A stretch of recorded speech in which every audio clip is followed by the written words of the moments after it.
What? And you can't go and cut the wedding cake unless bride and groom have cut it already, right? So it's like hours go by and it's like 9 o'clock, 10 o'clock. And I'm like, oh, girl, I want to eat some goddamn cake. I came for this for a reason. I didn't come to celebrate your love. I came for cake. I came for the cake. Now that I've said it, you're going to go to some wedding. You're going to be like, holy shit, this is what Ryan was talking about.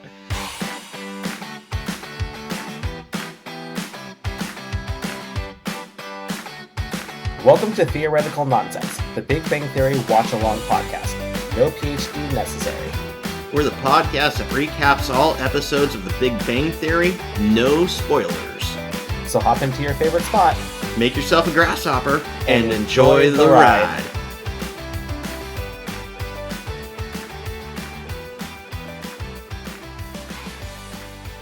Hello there, Ryan. Hello, Rob. How are you doing? I'm doing pretty well. How about yourself? Fantastic, because we just watched the Panty Piñata Polarization. For any new listeners out there, or viewers, I'm Rob, this is my co-host Ryan, and we are Theoretical Nonsense, the podcast that recaps, reviews, and deep dives facts from the Big Bang Theory, which we call IQ points. I've seen the series multiple times, and this is Ryan's first time watching, so we do our best to do no spoilers. And Ryan has been told that he's very similar to Sheldon, so we keep a point tally of how close he is to being a Sheldon. And Sheldon was winning for a while, but we are neck and neck. I have 37 points of me being like anybody else but Sheldon, and 37 points that I have identified with Sheldon. So it's cut even right now. Yeah, and this is every other character in there. Yeah, all of them combined. Howard, Benny. So Sheldon is a very strong presence. Yes, yeah. But, it's kind of his show. He got the spinoff, so, Yeah, he was like the Dwight character, where it's like, I feel like it held on for so long, mostly because of him. Because he was the most entertaining. I mean, he's pretty much the reason why you watched the show. People wanted to see issues he got into, which is kind of what this episode was about. Just kind of like, what happens if we put him in this situation? Yep. All right. Before we get started, a little bit of housekeeping. We have an Instagram account. Follow us at Theoretical Nonsense Pod. Check us out on YouTube. Like and subscribe. Hit that notification bell. Email us at theoreticalnonsensepod@gmail.com and give us a 5-star review and we'll give you a shout out. Speaking of which, I think we got a new one. Did we get a new one? It's weird because we were at 19 and then it brought us up to 20, and then for some reason we're back down to 19. I noticed that too, that we're at 19. I don't know if Apple's like deleting our reviews or... Yeah, or if they just drop off after a certain amount of time. I'll have to look into that. But this one comes on March 20th, and I'm pretty sure I know who it is. I think it's my sister-in-law, Elisa. So thanks for the shout-out. And I did pressure her into doing this, so gotcha. All's fair in love and podcasts. Yep. It's a 5-star review from Podcast Rater 12345. They say it's a perfect mix of knowledge and humor, a very enjoyable listen. So thank you.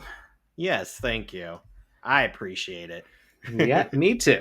Even if it was coerced. Yep. I will coerce everybody. Everybody's gonna be coerced. You're coerced. Who else haven't I gotten to yet?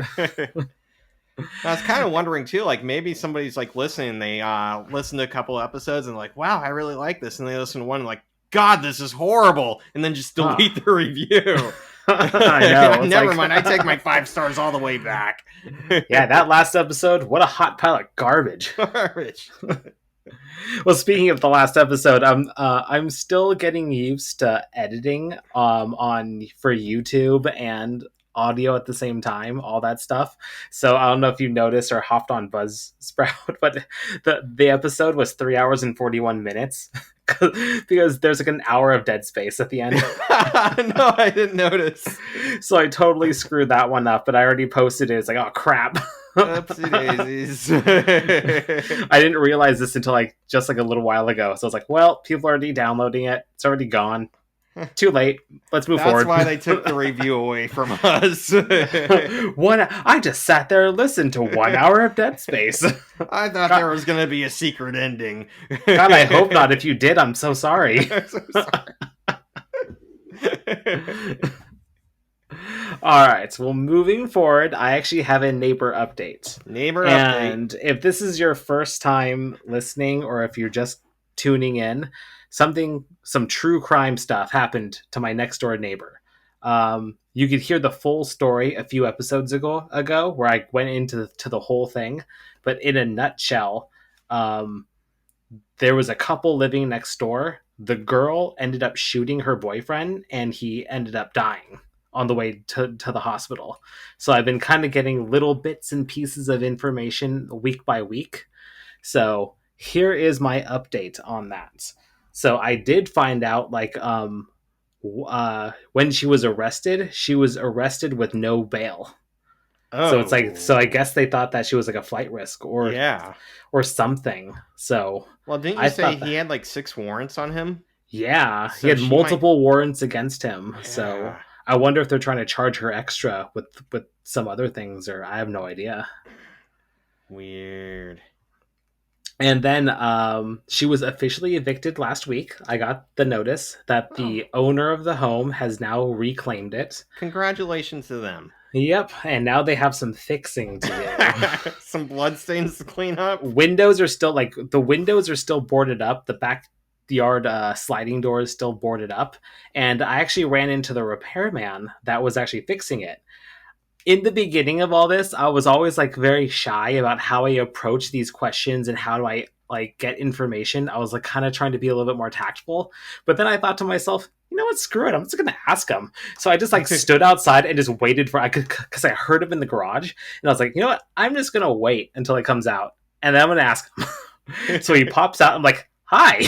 He's like, oh, hello. Hi there. Hello, friend. Fancy meeting you here. Oh, weird. What brings you to this neighborhood? But I just straight up asked him, I was like, hey, how is it in there? Is it pretty bad? And he was pretty open about it.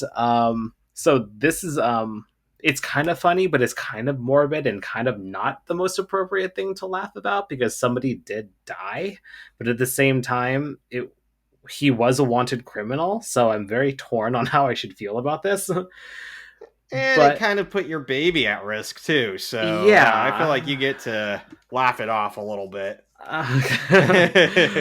Me, on the other hand, I'm not allowed to laugh. Yeah. I'm just a jackass.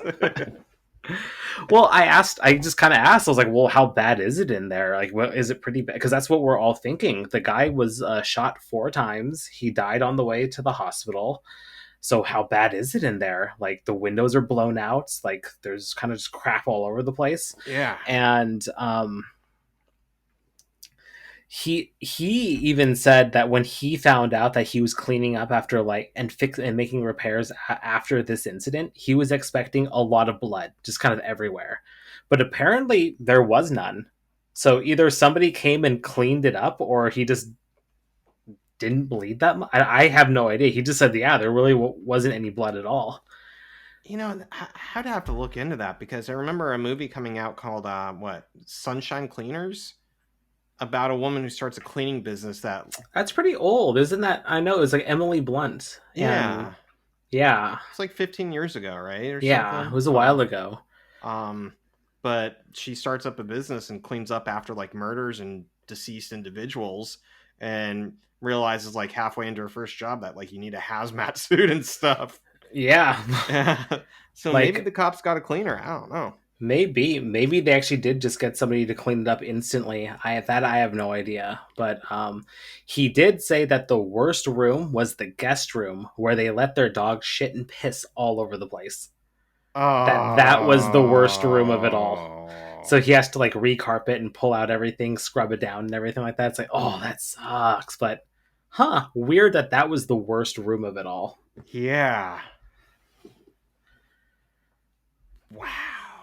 Like, at first I was thinking that like they left the dog in there after she got arrested and it was like stuck in the apartment, but you're saying that like just as they lived there, they just kept the dog in the bedroom?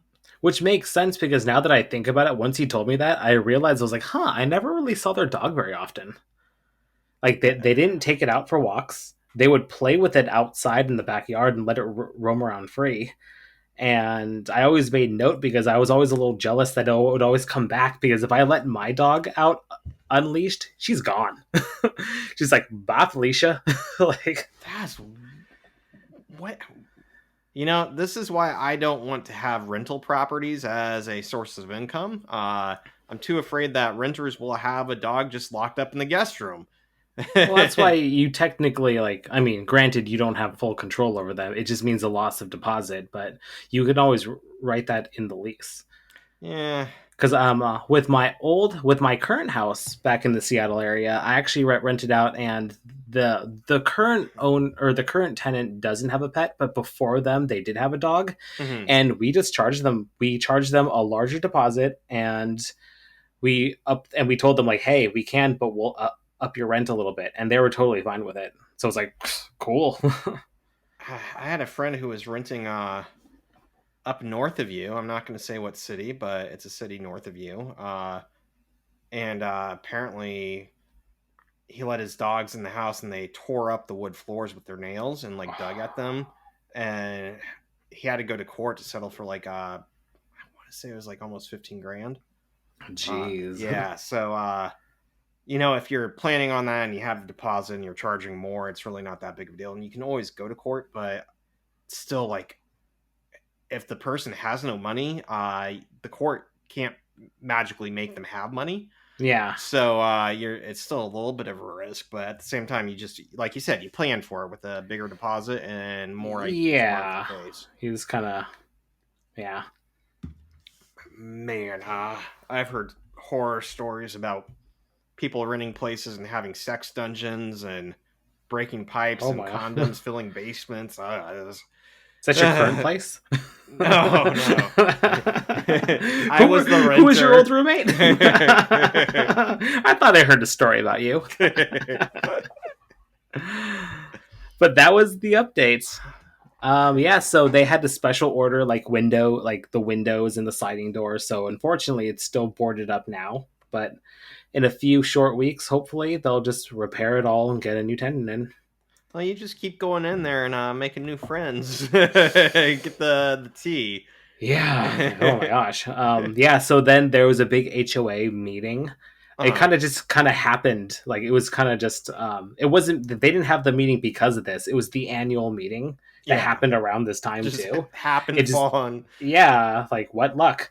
And I ended up not going to it, but I talked to some of my neighbors about it, and this incident was like the major topic. So like the big thing was that they wanted to put somebody is recommending a rental cap in our neighborhood. So that's what they're trying to push right now, but they need X amount of votes in order to do it. So just the other day, someone came by and knocked on my door and was like, "Hey, would you sign this for a rental cap?" And I was like, "No." Because I still want to rent out I still want to rent it out when I move on. Yeah. So no. And I want to see as much chaos and carnage go down as possible. Man, my HOA, we don't have murders yet, but there's been some arguments and people like calling the cops on each other. There's like a lawsuit going on for slander and libel, and like there's my HOA doesn't have a Facebook website, but somebody made one to be, so it's like a fake one, and they like spread false information about what's going on. Like, it's kind of weird.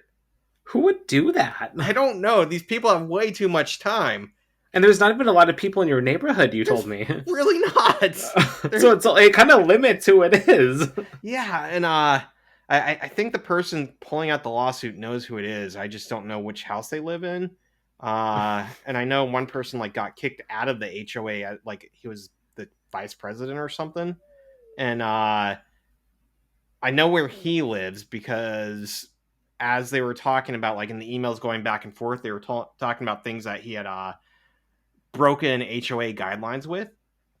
And your vice president was breaking his own guidelines. Yeah. Weird stuff like having a trampoline out with no fencing, putting stuff up on the like public land that wasn't his. I think it was parking in weird places, some weird stuff. He must have just assumed that nobody else would read the bylaws. Yeah, that's although I think it's interesting. I have an older couple on one side of me who, like, when they first moved in, they immediately came to me with all this paperwork to sign and fill out because they wanted to put in a gazebo. And I'm like, wow, that's really kind of you. You know what you're doing, because I did the same stuff when I put up my shed. And they're like, no, we've learned throughout life that you want to follow the HOA guidelines, because if you don't, they can legally make you tear things back down that you paid for, right? Mm-hmm. And on the other side of me, I have some people who are younger than me, and they just went all willy-nilly and put up their own gazebo and didn't have me sign anything. And I'm like, man, if they had a meaner neighbor than I could like make them tear that all back down. Yeah, you could just report them, and then Yeah. the once you're on the HOA radar. And I'm like, I don't want to be that person, but still, it's like interesting how much people don't realize HOAs do like have guidelines that restrict you from doing whatever you want. And the crazy thing is, like, the people on the HOA board aren't getting paid. They're like volunteers. They volunteer. My dad was, I don't remember what the heck he was, president, vice president, and he didn't realize that the whole job is just hearing people bitch at you day in and day out, and no matter what you do, it's not good enough, and they just keep bitching. And so he abandoned ship like within a couple months, like, fuck this. Oh, yeah. Yeah, I am not I'm not interested. I know that there's two people on our panel right now. One of them is like an older guy who apparently the neighbor, like one of my neighbors, was like, yeah, he's like he's been on the board for like a long time, but he has no idea what he's doing. And then there's a younger guy who's like a very intelligent kind of young guy that actually memorized all of the bylaws and everything like that. So apparently during the meeting, the old guy was kind of just like spitting out things and everything, and the young guy was like, actually, we can't do that. He's like, well, why not? It's like, because the bylaws say so. Bylaws. We can overturn the bylaws by getting this many votes, but And it's going to take quite a while, but we can do it, but we can't just do whatever. Yeah. So we'll see what happens. If they actually do overturn the rental thing, I'll be a little pissed, because that's why we bought this place. Yeah. So it's like, that was like the whole because like we're into the whole buy and rent thing. That might be that might hold up for a legal action on your part too, that they shifted after your purchase an investment into something that harms your investment. I don't know how that would work, but yeah, somehow if they actually overturn the bylaws, I highly doubt I have grounds to actually do that. And honestly, it's not worth it. With appreciation, I'll still make a pretty penny. So if I sell it, that's fair. So that's a big thing, is how much is actually worth it, because man, it's a lot of time and energy. Yeah. Have you heard about Gwyneth Paltrow like being sued for skiing? Yeah. And like, from what I understand is like, she could just settle the deal pretty easily, but it's more about the principle of the matter, her pride. And so I don't know how much time and how much it's costing her to do this lawsuit, but she's going in and doing it, and she's countersuing him for $1. I heard about that. And like, yeah, because I haven't been following it, but Christina has been following it. And yeah, she's actually kind of anti Gwyneth Paltrow now. Not because like she's in the wrong, but it's one of those, like, it's so petty. It's like, you're this rich A-lister, and like that's your statement that you want to countersue for like $1. It's like, that's kind of like, it's very petty. And I don't know. I kind of like the idea, because you're saying that it's not about the money, and she's also holding him responsible for legal fees. Yeah. And to some regard, I feel like the legal system should be responsible for that.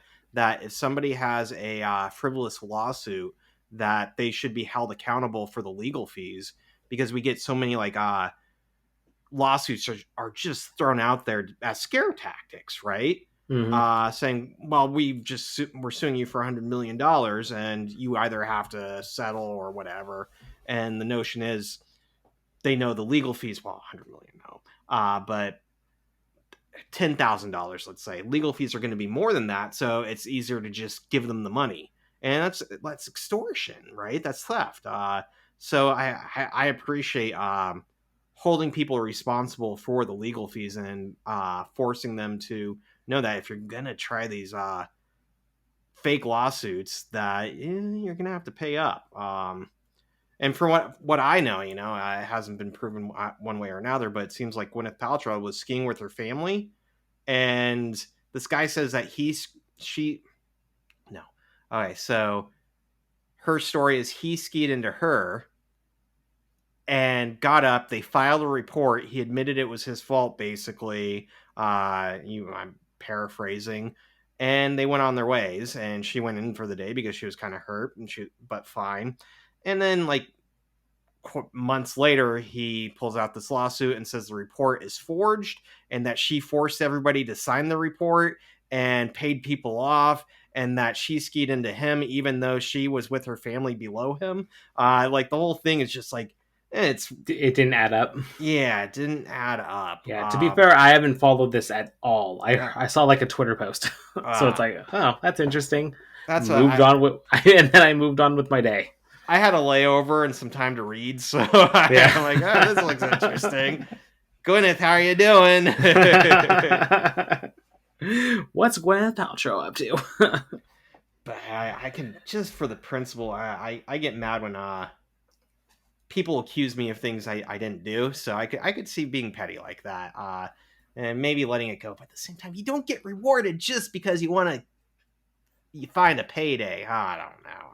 Yeah, this could be that guy's payday. Essentially, yeah. And he started off with like some astronomical sum. I can't, like several $1 million, and now he's down to like $500,000 or something. This kind of reminds me of like, did you ever watch Silicon Valley? Yes. Yeah, there was like a lot of that stuff kind of going on where they just like they find something, then they sue someone expecting them to just settle. Yeah. So it's kind of like, no. Wasn't the character, what was his name, Big Head? Yeah, he's one of the characters. Yeah, didn't he like win a lot of money or something, and then like wasted all of his money that he won? He didn't win it. It was because he kept getting promotions and raises because he worked at Pied Piper for like a half second. So then Gavin was like, I'm going to hire you and give you all this money. So then I could say that a Pied Piper employee works with us now. Yeah. But he had no idea what he was doing. And he just kept getting raises and promotions. And he just took that time and made a potato gun. And like at one point, doesn't he get hired by like Yale or something? And he thinks that he's been... like he thinks he's enrolled, but he like shows up and he's the teacher, and he's like, oh shit. It's like, oh no. Great show. Yeah. But anyways, sorry we took that on a 21-minute side quest. Detour. We are here for Big Bang Theory. So we just watched the Panty Piñata Polarization. What was your overall thoughts? I thought it was a solid episode. I liked it. Not as great as previous episodes. And, I was reading online and somebody else stated it somewhere, that it's basically an episode not for character development, but just random shenanigans. And it was funny, it was entertaining, but at the same time, it didn't really move anything forward all that much, and didn't provide us anything we don't really know. But it was some funny stuff. Yeah, there was some funny stuff. I like the back and forth. I do like any interaction between Sheldon and Penny. Now that it was fun to kind of watch them battle each other. But since this is like my 20th rewatch, and now that I'm actually like analyzing it because of this podcast, I kind of didn't like this episode. You didn't like it as much? I didn't really like it as much because the whole Penny Sheldon thing is it's built up for you to be on Penny's side. Just because, like, she is the audience's eyes through the group. So that's why you're meant to look at Sheldon as, like, what's the word I'm looking for? Like, he's, like, not very lenient. He's a little weird and everything like that. He's, like, kind of just stuck in his own ways. He's not flexible and everything. And that's what's supposed to make him the bad guy. Mm-hmm. But then they even call it out, though, that Penny is actually in the wrong throughout the entire episode. She's actually in the wrong. Like, she did something wrong and she just wouldn't apologize. But she does try to apologize. kind of like after like at the very end of it all and everything like Yeah. that. She tries to call a truce and everything, but she's calling a truce because she's losing. Yeah. That's a fair point. I didn't even think of it that way. I figured she was just like, this has gone too far. But at that point, you're right. We can get to that, but Yeah, that's a we'll get into that. really So good that's point. one Yeah. thing that like after watching, because like every time I watch this, I'm like, you're always on Penny's side. You're always seeing the situation through her because she is like the voice of the audience. And then there's the whole Raj and Howard thing, which was like kind of funny, but then if you really think about it, it's really creepy and really inappropriate. Yeah, and like just like completely random too. Like let's just have a weird side story that is It's kind the of going. Yeah, it's like you said, it's the shenanigans that Yeah. happen in their day-to-day life. Yeah. But like you said, kind of funny, but also kind of creepy. And we know Howard's like that, but Raj being in on it too, like I don't it rubbed me a little bit the wrong way. Yeah, so that's why like yeah, on this watch, didn't love it. Didn't love it. And I only got 3 IQ points. Oh. Only 3. I only like there wasn't a lot for me at least. I didn't find a lot of stuff to like deep dive. I maybe went off topic a little bit. But most of mine are like kind of like partial IQ points. You know what? We count it here. We count them now. So I count it. I have 8 IQ points, baby. What? I think. I don't know. Mic drop or mic tap over? Dun, dun, dun. All right, so we can start this. This is season 2, episode 7. As we said, the Panty Piñata Polarization. It aired November 10th, 2008. I'm really excited because we're going to be getting into, if there are holiday episodes, it's going to be happening in the next couple episodes, right? Usually it's like episodes like 9 and 10 are the holiday ones, or between 9 and 12. Anyways, director Mark Sandrowski, writers Chuck Lorre, Bill Prady, and Jennifer Glickman, which I think is new. I don't remember seeing her name before. Nope, and is it the first woman? I think it's the first woman, so. which I actually found kind of shocking that a woman helped write this episode. Yeah. To be honest, it's like, really? Either that or Chuck and Bill were just set in their own ways, where it's like, no, this is the framework. This is what you need to build off of, because it's like, man, you'd think that like with all like the weird like with all the weird pervy stuff, you'd think that like yeah. In fact, I'll talk about it more later, but the side story with Raj and Howard reminded me of like an 80s movie like Revenge of the Nerds. Revenge of the Nerds, yeah. Yeah. Or that Always Sunny episode when they go skiing. The skiing. It's just so horrifically insensitive, right? Yeah. All right, so we start off with the apartment, and the gang is playing Klingon Boggle. I have to say, I don't think I've ever played a game of Boggle in my life. I have. I did growing up. It's pretty fun. It's fun. It's like I don't know about the Klingon version of it. Yeah. But then again, I don't speak Klingon, but there is an IQ point amongst here. Yeah. The Klingon language in general, I have kind of a I don't know, it's kind of the same IQ point, but a little bit about the language background and a little bit about the words that they're saying. Me too. So nice. You start off. Let me know what you got. All right. So, very first IQ point of the episode. What do these words mean that they found while playing Klingon Boggle? And a little bit of a dive on the Klingon language. So I found most of this on Wikipedia.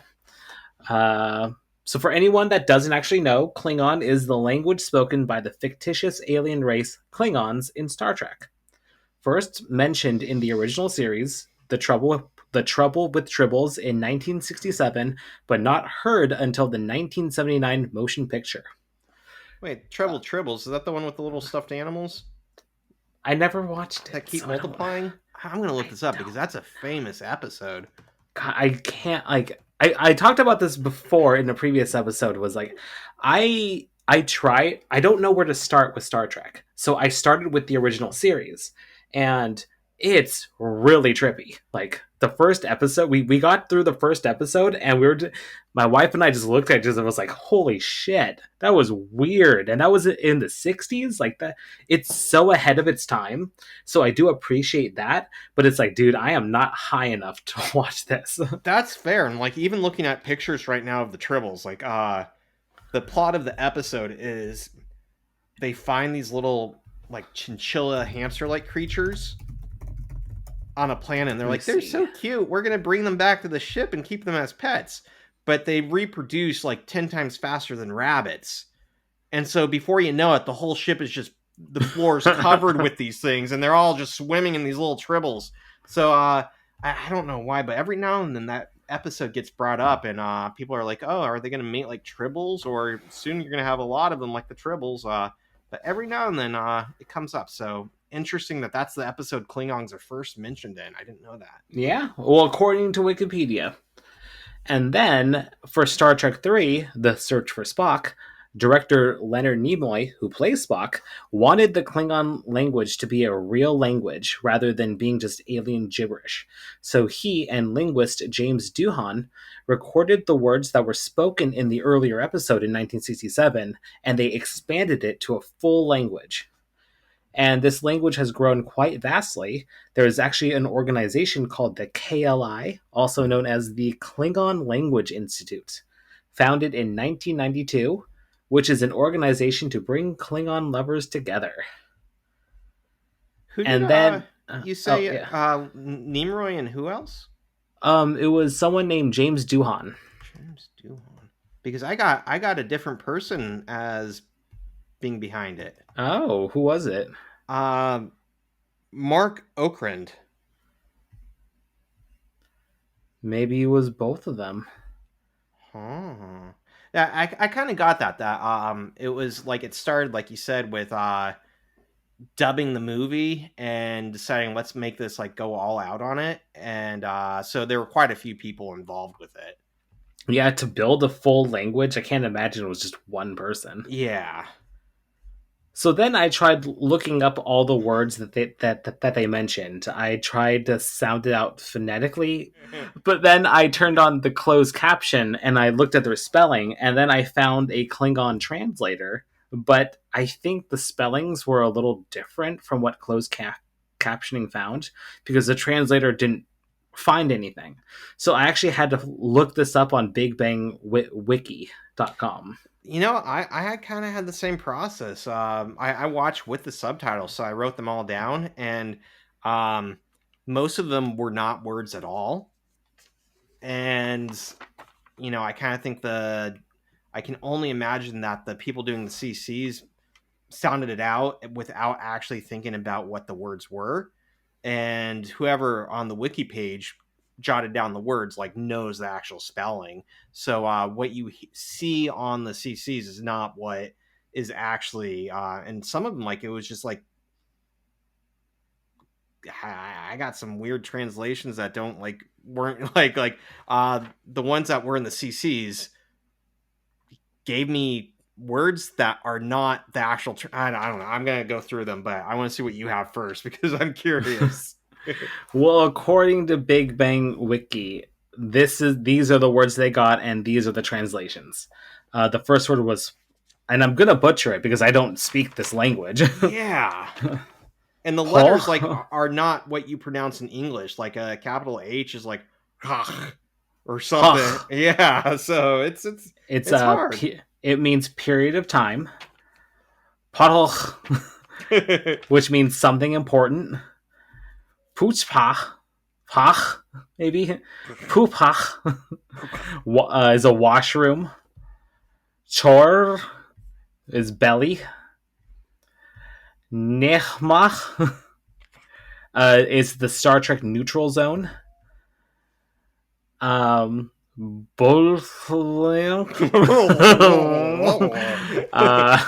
It means you are wrong. Quapach, it means success. Qualbich, to agree. Loch administration, mach, which is 10, and chur, which is to tolerate. I know I butchered that, so I couldn't do any better. is that why you wanted me to start with this IQ point? Yes. I'll let you. Gotcha. You've been bamboozled. So the ones that I noticed on the translator, did you get through the whole list on the translator or find anything? No, I went through like the first 5, and then it just couldn't translate it, so I just stopped. Yeah, I went all the way. Oh, Yeah. all right. And so for puck, nothing, but for the second one was potl or POTL according to the show, and apparently that translates to pot, POT. Pakpa, nothing, and then chor, it came up as chories. I'm like, what the fuck is a chory? Yeah, So I looked it up, and apparently it's British English for like a rundown, broken down car. And then I was like, are they actually like, that seems really weird. I know, it's like, why would Klingons know the word for a broken down car? In British English, of all things, right? Wow. But then, of course, the wiki page said Chora is belly, so that was just wrong. Nekma, nothing. Look, nothing. Look, nothing, which is weird because the one that means 10 is used quite often. Like, I searched it by itself, and it did not come up in the translator. I don't know. It seems... I guess they just spells it wrong with the CCs. Kopla came up as success, so that one was correct. Yeah. Then to agree, Kochby was also correct. That one was spelled correctly, at least enough to translate. And then I also did, if anybody didn't get it, wharf, which Sheldon says is a proper noun. If you didn't get that, that was because Worf is the name of a character, a Klingon in Star Trek The Next Generation. And so if you ever go there and you see the only Klingon on the ship, because I think most of them are pretty aggressive, that's going to be Worf for you. And then also the kreplach, the Yiddish for dumpling. Dumpling, yep. I looked that up, and it actually is a triangle noodle with a filling. But I looked up dumpling and had it translated into Klingon and got Denlb. Denlb. So nothing like Kraplach. Okay. All right, so yeah, what else did you get? Anything else? I actually did find this very interesting story. Oh, story time. Apparently there was a man that actually wanted to raise his son to speak Klingon as his native language. So this article follows that. Were they from the US? Yeah. Of course. So there was a man, it was computational linguist Dr. Darman Spears. He wanted to raise his child to speak Klingon as his primary language. According to the article, the majority of Klingon speakers aren't necessarily Star Trek lovers, but language enthusiasts. So Dr. Spears wasn't really a big Star Trek fan. He just saw this as an interesting study. Yeah. So before he had a child, he came across a flyer for the Klingon Language Institute, which we mentioned, the KLI, and he was fascinated by the idea of a constructed language. He joined the KLI and soon became a very famous member. When he had his son, Alec, he was interested if his newborn would acquire it like any other human language. As to not completely alienate his son when growing up, Spears' wife spoke only English to their child, so then he would be bilingual. So Spears justified this by previous academic research and the benefits of knowing multiple languages. Children and people should just know a second language. It not only helps with the learner become educated in other cultures, but bilingual people tend to do better academically. The experiment lasted about 3 years.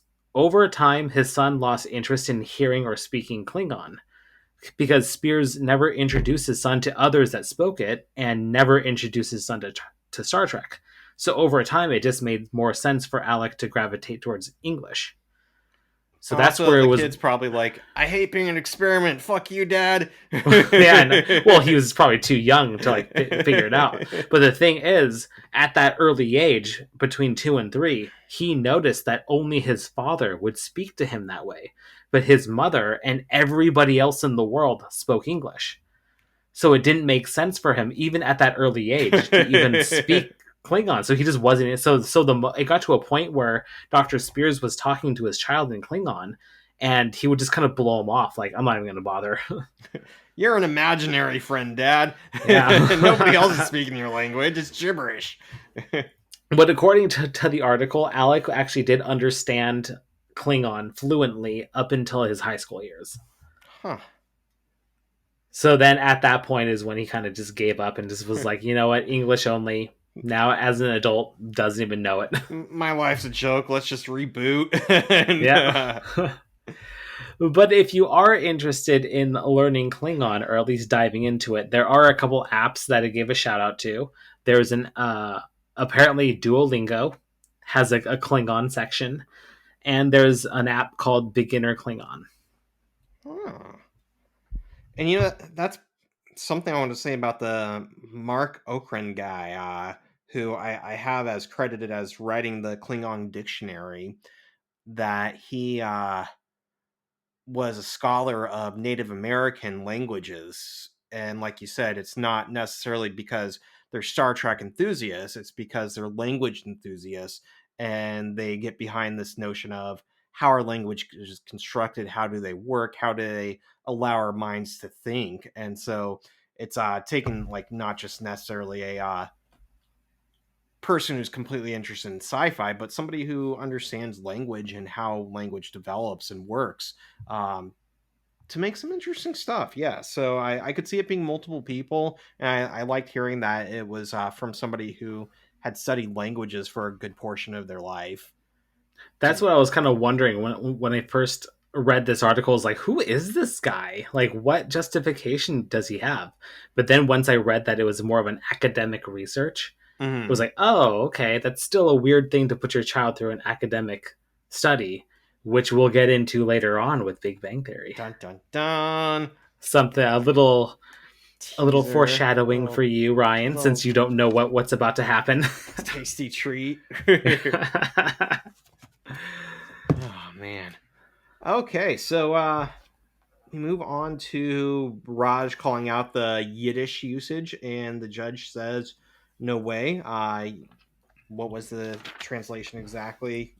Denied, or my notes are everywhere on this one. I don't know what was going on. Were you drunk on the plane? I might have been, seriously. Page 100. 100. His exact words were,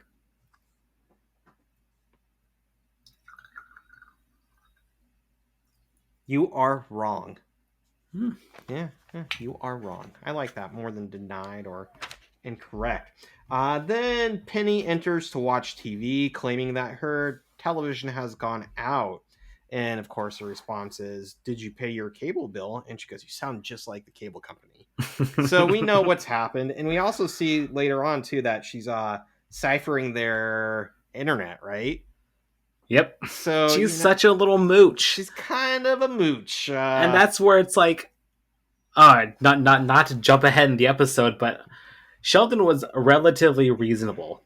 And hear me out, it is inappropriate to steal her clothes and everything like that and to do all the things but cutting her off from Wi-Fi, okay, it's a little petty, but it is reasonable. You don't want somebody mooching off of it. And then it's just like, yeah, it's like she's like clearly in the wrong. She's not allowed to complain that much if she's, when Howard's being weird, while she's mooching their cable. So she has the option to get up, and she does finally get up and leaves and like, I'll just pay my cable bill. But she doesn't, because she comes back later, right? Yep. So Oh yeah, going back to Sheldon being somewhat reasonable, at the very end, like towards the end, all he wanted was an apology. He even said like, I will reinstate your card, I will like, or I'll reinstate the Wi-Fi, whatever and everything, if you just apologize. That's it. That's all he wanted. Just apologize. well, that and taking his class, right? Well, he didn't demand that. She did get the 3 strikes. But in the video from the Wi-Fi part, he was just like, I'll give you the Wi-Fi password if you just apologize. Yeah. So he was actually being pretty reasonable throughout the like she did some wrong things and she just refused to apologize because of her pride and because we're supposed to as an audience look at Sheldon as if he's the weird one and he's the unreasonable one. But if you really dissect it, he's the reasonable one. To some extent. I felt, did she apologize for the onion ring? Yeah, very half-assedly. She kind of put it back, was like, sorry, what's the big deal? It was very half-assed. It was not sincere. You know, I'm just, anytime anybody apologizes, I'm like, I'll take it. I don't care if it's half-assed. That's how neglected for apologies I am in my life. Well, I'm sorry that you're going through that. I'll take it. Even though I saw you whisper, not sorry. Fingers crossed. Alright, so she claims that Tyra Banks is about to kick somebody off of America's Next Top Model. And Sheldon says they were playing Klingon. He continues playing while everybody else starts to watch the show. Right? What do I have? And I like that Leonard tries to shush Sheldon as he's right before he explains what they're doing. And Howard's like, dude, come on. She already knows that we're nerds. I have a point for being like Howard there. Because a lot of what Howard says, he says it before, like, I'm thinking it, and he says it. And I'm like, she's not going to know. Like, why are you trying to, like, be like, oh, no, don't say that. Like, she knows. It's pretty freaking obvious. Just own up to it. Howard says Penny knows they are nerds for playing Klingon Boggle. All right. So Sheldon says, okay, you can watch this, but it has to be muted and with CCs. And he continues playing, but it's definitely by himself. And I really didn't think the joke was that. Maybe I kind of giggled the first time, but Howard keeps saying, there's Mrs. Wallerwitz. There's Mrs. Wallerwitz. And that continues the whole show. And like, I wasn't laughing by the end of it. It was just kind of... Yeah, it gets pretty old. Yeah. Like, really quick. But I did like it when Leonard says, if you marry the future Mrs. Wallerwitz, you can move in with your mom, the current Mrs. Wallerwitz. So that was great. I did like that point. And Howard starts to become obsessed with this, that there are models just hanging out, and he goes in depth there, like showering together, naked pillow fights together, and I think my mind would probably go there a little bit. I'm not giving myself a point for being him like that, and maybe I wouldn't push it, but my mind might go there, like, I wonder what type of magical fantasies come true. Yeah. But again, are there naked pillow fights? Does that really happen? I know in the real world it doesn't. But don't you say that. Harry Potter doesn't happen in the real world either. Nobody gets an invitation to Magic Land. Or maybe they did and they erased your mind. Dun dun dun. That's sad. I need an apology for that. I'm sorry, Ryan. I shattered your hopes and dreams. It's all gone. And so, yeah, Penny goes and says, I'm just going to pay my bill. And Sheldon starts spewing off other words that he came up with from his own personal boggle game by himself. And, did I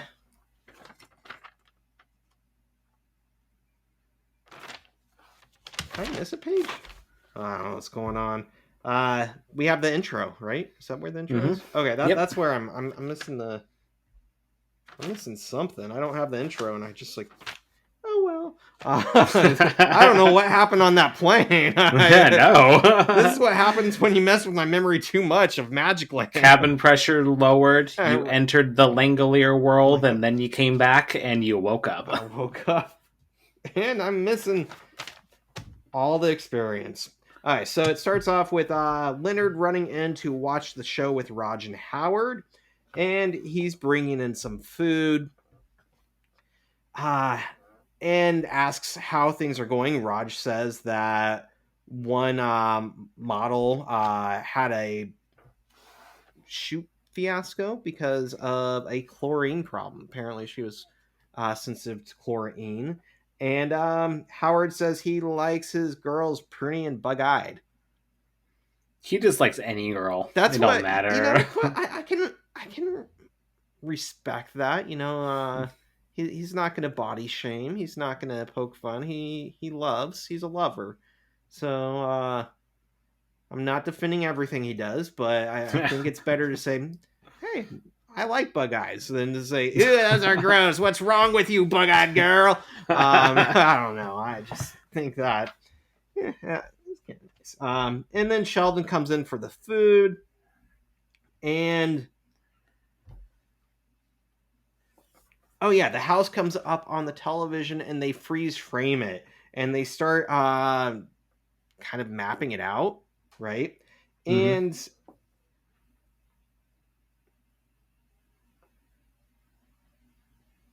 yeah, admit to that they have decided to use landmarks and the geography to try to figure out where this house is, and that becomes their side story, that they are going to hunt this house down and meet the girls. Howard's initial reason is that they're kicking out one girl a week, and her self-esteem is going to be low from losing the, I almost said battle, but contest.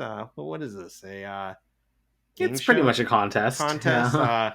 And that's when he's going to swoop in and get her, which doesn't exactly happen, but they do make it their goal. It doesn't matter how low your self-esteem is, they're not going to go for Howard. And but Raj is like supporting this too, which is kind of weird because Raj can't even talk to girls. So yeah, so what's he going to do? Yeah, but I mean he's charting everything with Howard, so he's not like even flinching, right? Yeah. And Sheldon comes in and says, "Did you get my burger medium well? Did you get my dill slices not sweet? Did you get individual relish packets? Did you get my onion rings? Did you get them extra breaded?" And nope, they wouldn't do that. And he goes, "Did you push for them to extra bread?" And he's like, "No." And he's like, "What took you so long?" So that's a big trigger in my world. To push them that? So I'm gonna ask you this. Like, when you ask what took so long, that's meant to be an insult to you, right? If someone's like, "What took you so long?" Yes. That's kind of an insult, right? Yeah. Okay. That's all I needed. I was thinking like if it came out kind of like, "Where have you been?" Like that's less of an insult. Like that could be like significantly worried. Like, you were gone so long, I thought something had happened. I was beginning to worry, But to say what took so long, it's basically saying that you're being slow. Yeah, right? And imposing upon the speaker, saying like, "You took too much time for me getting my stuff." Right? Yeah, it's a point. This is a point of contention with me and my wife, where to her, this is not an insult. So she says it to me all the time. And I always ask her, please rephrase that. Please say it in a different way. Because, like, I know you don't mean it, but I am interpreting it as you're saying I'm being slow. When I've been busting my ass. Or that you wasted time, or you found other things to do that weren't important. And yeah, and she's like, what's the big deal? I'm just asking pretty much what took so long. That's all I'm asking. Why did it take so long? It's like, do you not hear yourself? And like I said, I think just like in the show, this is meant to be an insult. It's an insult. And he's done this before with food, right? Like I can't remember what it was, but it was the Chinese food order. Yeah, and it's kind of the same thing. Like, well, what took so long, or what were you doing? And were you not moving with urgency? Yeah, and that somehow it wasn't enough that he was getting him the food at all, which that should be, if it takes a long time or not, yeah, just thank the person for getting you the food. Yeah. Right? It's You like, how don't about say, you go get it then? exactly. If you want me to do it, don't complain about how long it takes. Just go do it yourself. Yeah. Ah, But his order did seem it was a little weird. Medium well burger, I get, because in my older age, I definitely like my burger a little bit more well done. I used to like it more medium rare, but now it's like, you know what? I don't want it as, not like, it's a little bit more mushy if it's yeah. medium rare. So then there's a little bit more texture. There's a little bit more fat rendering if it's cooked a little bit more. It's And safer. then, yeah. And then I found it weird that he wanted dill slices, not sweet, but then he wanted relish packets on the Yeah, side. It's like, right. what? That took me a second. Like, how many pickles do you need, boy? And then onion rings with extra breading. That's a solid request. I didn't even know you could do that. Like, Well, apparently you can since they said no. that's fair. Hey, But yeah, you should ask.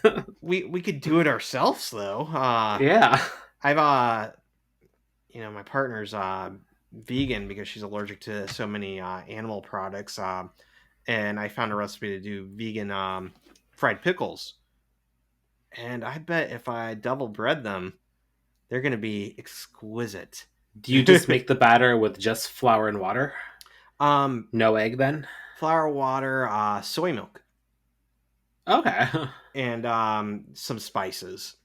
Ooh, do you do any starch? Like cornstarch, potato starch, or anything like that? Because that's what makes it really crispy. I I don't think I've done cornstarch, but I've done cornstarch on tofu, Yes. and you're It right. makes the starch, like, it's way better than flour. Here's a little hint for anyone. If you fry your own stuff, you like it crispy, use a starch. Cornstarch or potato starch. That's what's gonna don't do 100% of it. Just do like 50-50. Like 50% flour, 50% starch. It will be so crunchy.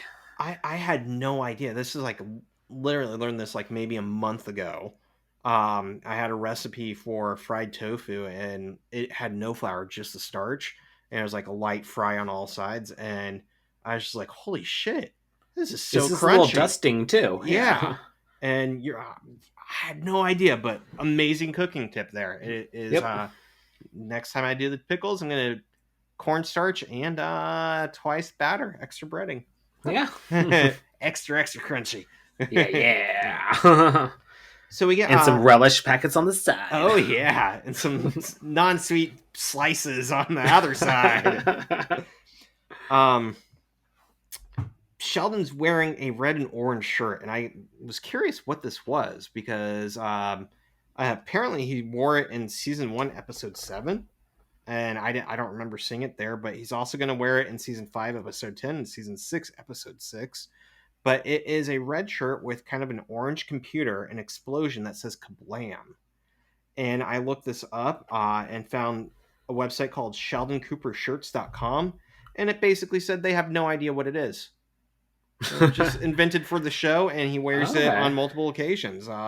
So one little thing, this isn't a spoiler, but this is just something that I've like read up on research. I've seen some YouTube videos. The color of Sheldon's shirt is associated with his mood. huh. You So know, as he wears like blue or green, he's a little bit more calm. But as he wears red, it's red is a sign of anger or like rage or something like that. passion, emotion. Yeah, yeah. So like it makes sense that he's wearing red because he gets mad at Penny. Yeah. So something to kind of keep in mind as you watch in the future. And you're right, because I'm thinking later on, he's wearing a blue Superman shirt, and he is disappointed and kind of whimpery when he wears it. So yeah, interesting. I like where you're going with that. So Penny comes in and says she hates the model who got messed up by the chlorine, and Howard goes, "Fine, you're not invited to our wedding." And I feel like that's fair. That's not too creepy on Howard's Well, part. it's very like middle school boy. Every celebrity crush you have is the future The future Mrs. Ryan. The He's still future living in a Mrs. magical Robert. world. The world hasn't ruined him yet. Yeah. He's still living with his mom, so eating what, like Eggos and chocolate milk for breakfast? Hell yeah. And so Sheldon steps in and is kind of upset because they have a very set TV schedule and this is going off parameters, and that if they want to change it, they're gonna have to make a motion and a movement during the roommate meeting over the weekend, and things would have to be put into the minutes and so on and so on. And Leonard threatens he'll be making a movement. So he's kind of like, yeah, whatever. And I think that's, I don't know if it's just for Penny, but I find it amusing that Leonard puts up with so much of Sheldon, like even does the weekly meetings to some extent, because must have been going on quite regularly. Although I can see Leonard just sitting there as Sheldon goes over the minutes, right? But to some extent, he accepts it. And finally now he's like, whatever, shut up, Sheldon, kind of, right? Brushes him off. More on that later. Yeah. And this is where Sheldon goes into the kitchen, and the episode really starts with Penny grabbing a onion ring from Sheldon's plate. And a loud squeak from Raj. Yes. I get a point here for being like Penny. You eat off other people's plates? Yes. Without asking? I typically always ask. Yeah,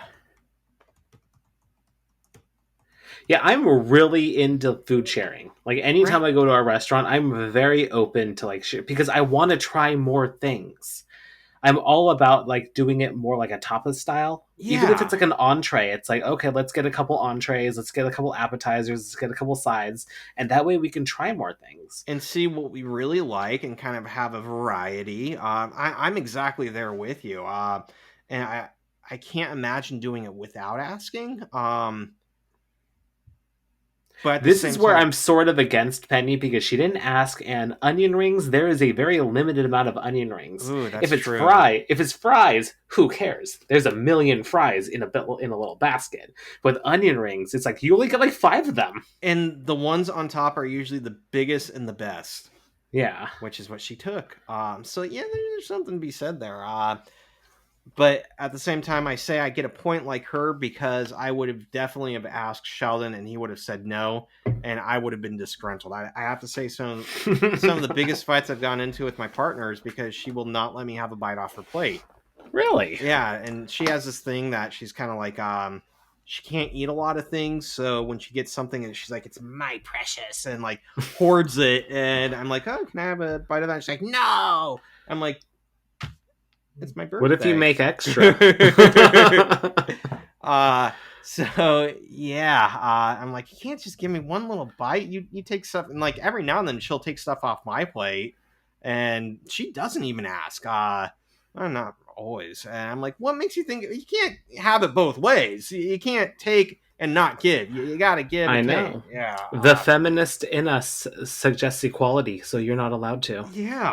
If you're gonna do it, you gotta be fair on all. Okay. Yeah. It's a two-way street. Two-way street. Food goes both ways, to and from me. But yeah. So I'm with Penny on sharing. But I would say definitely ask. Don't just, even if it's a close friend. Yeah. I even when there's just food sitting out, I tend to ask, like if there's a cake sitting out, like at a potluck or something, and it hasn't been cut, I typically ask if I can have a piece because you don't want to get into the situation where you're eating the cake that nobody is like. It's like Friends. Cake. Yeah, Friends. Yes. Yep. When Ross cut, you don't be the first slicer. Yeah. Although at the same time, I still want to be the first slicer, but sometimes at parties they just wait and wait and wait and wait and wait until nobody wants cake anymore because they're half drunk and it's like 3 a.m. and they're like, I want to cut that cake. Have you ever been to a wedding like that? And they're like, oh yeah, we have cake. No, I mean I've always been to weddings where they serve it, where like they'll have like the big ceremony, they'll cut it together, but then like the service staff will actually come in and like just start slicing it and like start handing it out and everything like that. So I've never had to worry. I've been to a couple where they've just completely forgotten to do the cake cutting. What? And you can't go and cut the wedding cake unless bride and groom have cut it already, right? So it's like Yeah. hours go by and it's like 9 o'clock, 10 o'clock, and I'm like, girl, I want to eat some goddamn cake. I came for this for a reason. I didn't come to celebrate your love. I came for cake. I came for the cake. Now that I've said it, you're going to go to some wedding. You're going to be like, holy shit, this is what Ryan was talking about. We'll see what the next wedding I'm going to is August in Hawaii. Looking forward to it. And I feel like if you have like a wedding planner or like a venue, they'll keep you on track. This is probably weddings that are kind of like in somebody's backyard or like kind of at a local venue where there's not somebody keeping tabs. Because if like the bride and groom are getting drunk and partying, they're going to completely forget about how people want the cake. Yep. I want the cake. I feel very strongly about desserts. So Yep. Have you going on a side quest? Best dessert that you had on your cruise. You must have had a dessert on your cruise. Honest, I've had all the desserts on my cruise. I had all the desserts. Royal Caribbean recently changed up their menu, and they basically deleted all the desserts I have come to love. So what they put?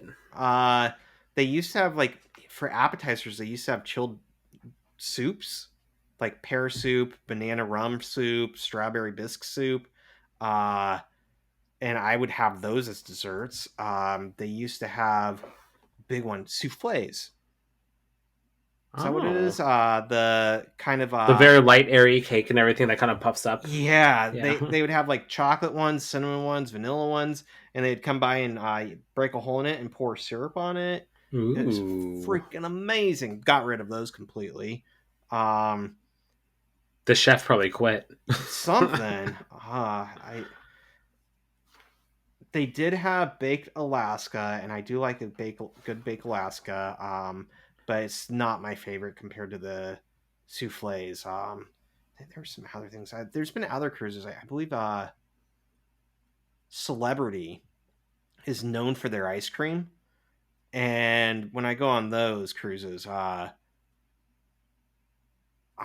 eat so much ice cream. On this one, they only had chocolate, vanilla, and strawberry. And I'm like, this is not a big deal. But so it's a Neapolitan. Yeah. Cartons of Neapolitan just stacked up. But on Celebrity, I don't know if they still have it, but at one time they had like bourbon cherry. Wow. God, I miss the ice cream in Seattle. You just got me thinking of Molly Moons. Molly Moons. Yeah, if you ever go to Seattle, anybody out there, go to Molly Moons. They have what is that? The Yeti ice cream. That's like I don't think I've had. vanilla. I always get salted caramel. It's all very good. Yeah. Yeah. Just about dreaming about desserts. All right, back to Big Bang. Desserts.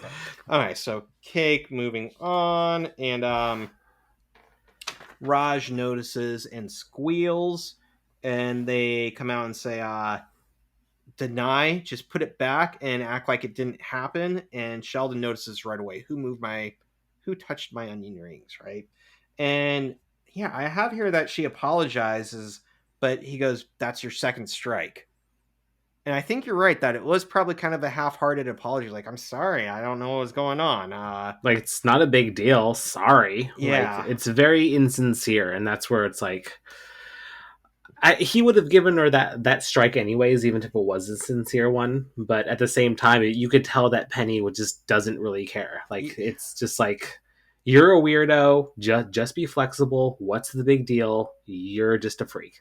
Yeah.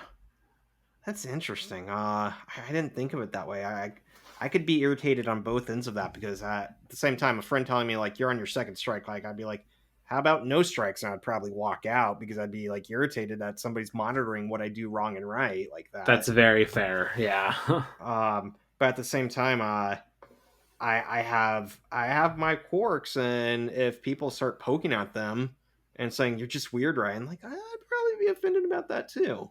You know what? Just hearing that about you, that's actually your second strike. Well, I'm out of here, and I'm sorry. Podcast over. Sorry about that. I'm sorry too. You know what? Sorry. Strikes redacted. No, you still have to take my online course. Well, I'm a little curious of what it's like, so I actually wouldn't mind. Actually, I'm a little curious. Photos of myself. You know what? I'll take it now. I'm taking it as we speak. I'm stuck on question 1. This is a hard one. All right, so she apologizes. He says second strike. And she's like, what was my first strike? And she had previously forwarded basically copy pasta, net humor, right? A cat saying, has cheeseburger. I loved those. And I'm not giving myself a point for him, but I could be irritated by that. Enough, like, if it's daily, I get from copy pasta, just people sending me all weird stuff, and I have like 10 notifications, and it's all just like, I don't even know, goofy stuff. I get a little frustrated. I don't do strikes, but I could see it's like, okay, you don't need to notify me or tag me in every little cat video. I don't even like cats, so. But you have a cat. I have 2 cats. Yeah. And you just admitted to the world that you don't like them. I really don't like them. I like my first cat a little bit because she... cats apparently can't be autistic, but she kind of seems like it. And like she doesn't really know how to do physical affection and feels awkward in social situations. And like when she wants food, she doesn't really know how to behave or interact, but she tries. And I appreciate that about a cat. I'm like, I don't always know what to do in weird situations either, but at least you're trying, and I can respect you even if you are a cat. So I relate to her. Yeah, just like I guess I never really got a lot of email spam from friends, so I can't really relate. But then I guess like the equivalent now is like just sending gifts. Yeah. Like through text. You know, it's like I think maybe I'm thinking mostly of my mom, who just sends me like every other article if she sees about Seattle, she sends to me and she goes, oh, this is about Seattle. This is about Seattle. I'm like, you don't have to email me 10 times about I know it's Seattle. I live in Seattle. So well, I'm gonna do one right now for you. Have you seen the new season of Love is Blind? Because it's based in Seattle. No, I haven't. Are you a fan of that show? I know of it, but I haven't watched it. Okay, if you like reality TV, you'll love it. If you're not into reality TV, it's basically just common reality TV. I'll take a look at it if they're in So Seattle. that's why I love it. Maybe I can look them up and go say, hello, friends. Hi, friend. Hi, friend. Want to share some onion rings and speak some Klingon? I've got the boggle. But yeah, they actually did. They have been going to some restaurants and clubs that I recognize. So it's kind of cool. fun to watch. Yeah. Did I ever tell you that I was in Everett? It was a few years ago, and there was some like kitchen remodel show or like venue restaurant redo show or something. Apparently in the area, and on that day I'd gone climbing and went to check out like a new restaurant bar to get a beer afterwards, and apparently they were filming the show about like what they could do to restructure and be more profitable. And like I walked in, a bunch of people like swore me, and they're like, how'd you get in here? I'm like, the door. And they're like, that's supposed to be locked. I'm like, Well, it wasn't. It wasn't. It's the entrance, and like they made me go outside, and they're like, "If you want in, stand in that line." And I look, and around the corner, there's a huge line of people who are like want to see the show. I'm like, I wanted a beer. Fuck that. So I You know left. what? No. No. And I don't think it worked I'll out go to very the. well. I'm just So gonna go to the corner market across the street. I like them more, anyways. Sorry. Get my PBR and put in a paper bag. Amen. This is Everett, anyways.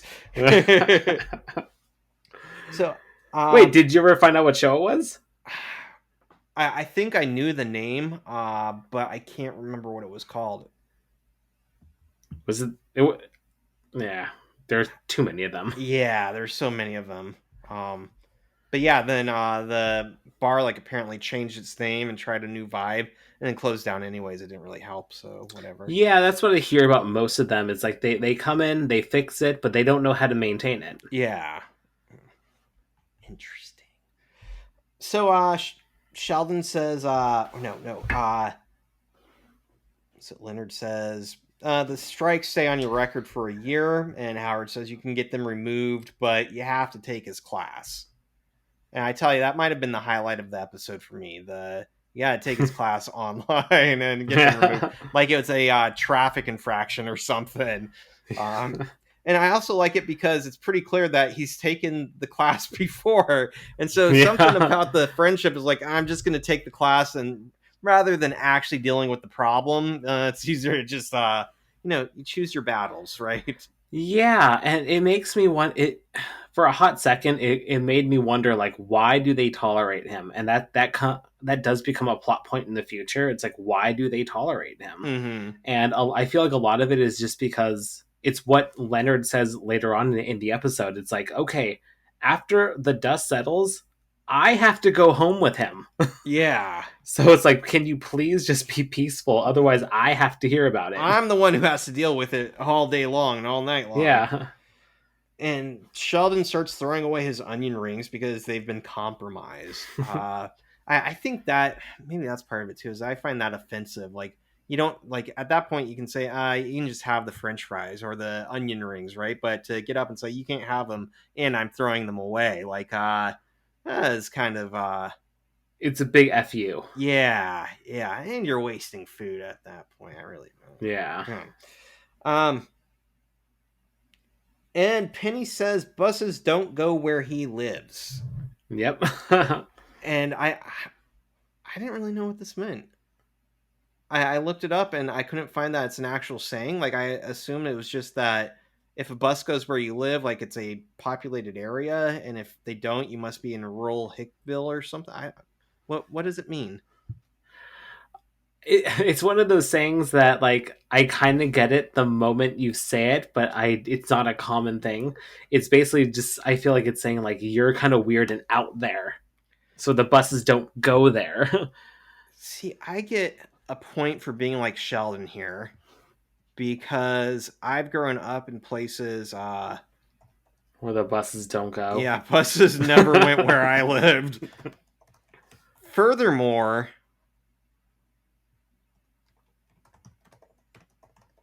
I didn't understand for the longest time the insult, you ride the short bus. Isn't that just because that's where the handicapped kids? Yeah, and the mentally challenged, and yeah, they had their own special bus. See, I went to a school where everybody was on a short bus. Oh. And so it was really confusing. That's kind of nice. That's kind of nice that everybody was integrated. I actually went to a school where they were separated.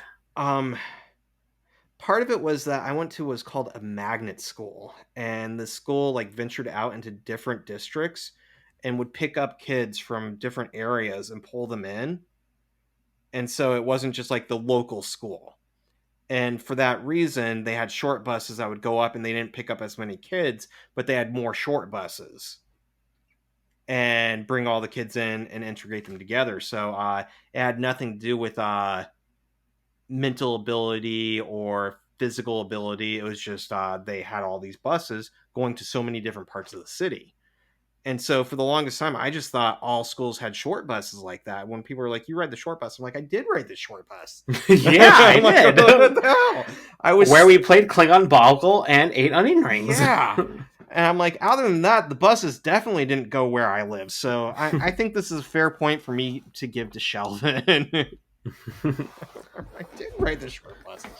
All right, And all right. Sorry, one more side quest. Now that we're talking about school buses, I'm going to paint you a scenario, and I want you to tell me what you would do. Say you're on a 2-way street. You're coming up, and you hit a 4-way stop. On the other side of you, there's a school bus that is dropping kids off. So they're putting the stop sign out and everything in the don't cross. But then you have to take a right. So you technically are avoiding them. Do you wait for the children to exit the bus and the stop sign to go under, or do you just take the right, knowing that you're not going straight? I would probably wait just out of pure panic and anxiety, but I would argue that you should be safe turning right. I thought so too. I don't know if it's a Pennsylvania thing or like we just didn't get taught well in Washington. I'll cut all this part out just because Sure. I'm deviating so much, but it's just something that was like kind of bothering me. But at the same time, it's like I did that in my neighborhood. Then the bus followed me, and then the moment I got out of my car into my house and everything, he was like waiting for me with his door open and yelled at me like, "Hey, you're not supposed to do that. Do you know it's illegal to do that?" I was like, "Why? I wasn't going straight." And I tried to reason with him, but it was like I wasn't going straight. Your stop sign was showing if I go straight. I took a right, avoiding you. Like, it's my understanding that it's passing the bus because the notion is kids can run Across the perpendicular. street. Yeah. Yeah. So you can't go around and you can't go past, but you should be able to turn right or to go straight parallel because the bus Well, the bus says stop, so you can't go parallel because kids could cross the or street that way. perpendicular to the bus, Yeah. parallel to the kids going up and back and forth. Yeah, like that's what I thought too, because my actions are completely avoiding the kids. Yet apparently, according to that bus driver, every in the 4-way stop, all 4 areas must stop until the bus is done. Wow. Which I didn't know. I had no idea until he yelled at me. So I was like, you know what? I'm not going to argue with you. It's about safety. I'm sorry. Yeah. So that's just kind of how I left it. But there's that little inkling in me. It's like, was he right, or is he just being a dick? And I know the buses record you if you pass them, so that must be something that it doesn't record you either because it's not actually illegal or because it's not set up that way, which is why he would come and yell at you. But yeah, the notion is if he took the time to come yell at you, he didn't have enough evidence to say that you did anything illegal. Yeah. Interesting. So I was like, okay, moving forward, I won't do anything. Sorry. And I've also heard that if there is a boulevard and you're coming towards the bus, you're allowed to go past it. Does that mean it's a 4-way street or something like that, or like multiple lanes? 2 lanes each way and like a cement divider in the middle. Yes, I've heard that too, because it's like the kids aren't going to cross there. Hopefully. So why would you need to stop? Yeah. But at the same time, out of anxiety and panic, I usually pull over anyways. I've seen a lot of people do that too, and I just don't. It's like, you know what? Whatever. I'm not going to complain. It's like, it's all in the name of safety, but yeah, technically you don't have to. Yeah, so that's my little tangent. that happened about like 6 months ago. that would probably piss me off if you took the time to do that and you say, hey. Yeah, because like he basically, I don't know if he followed me just to kind of see where I was going, but then like I pulled into my car and then I noticed that he stopped right in front of me and he was just waiting for me to get out of the car so he could talk to me. There was a part of me that just thought about, I'm just gonna stay in my car and wait him out. I was gonna say just recline your seat and nap time. Yeah. But I was just like, I just got out of the car, he talked to me, I talked back. It's like, all right, whatever. It's like, you know what, It's all good. What does he expect? Like a fight out of you? Like saying like, "No, I want to run Yeah. over the kid." Like And you're not going to say and that. there are children in the bus. I wasn't going to make a scene. It's Yeah. like, you know what? I'm an adult. You're an adult. Let's have a conversation. All right, I will admit that I'm wrong then. I'm sorry, I didn't know, and I will Yeah, take it's like, that you in know mind, what? I learned something new. I didn't know that. I'm sorry. and I'll Moving spread it to my forward, I won't. friends. Yeah. And then that was that. All right, so back at Anyway, it. all right. Sheldon Back to does Big Bang Theory. ride the short bus. Sheldon does not live in a place with buses go. Sheldon says he has to hold her to the same standards as everybody else because she is now a permanent member of the group. And I kind of like that because it's showing that she's spending more time with them and they're accepting her and she's accepting them. It seems like she should be accepting them, but it still seems like she has very little what's the word, leeway, uh understanding. And I guess this episode's about that she's instead of understanding Sheldon just has his issues, she pokes at it, kind of pokes at the beast, right? Yeah, like your way of thinking isn't in line with mine, so I need to offer a little bit of resistance so you see my side, but I'm not interested in seeing your side. Exactly.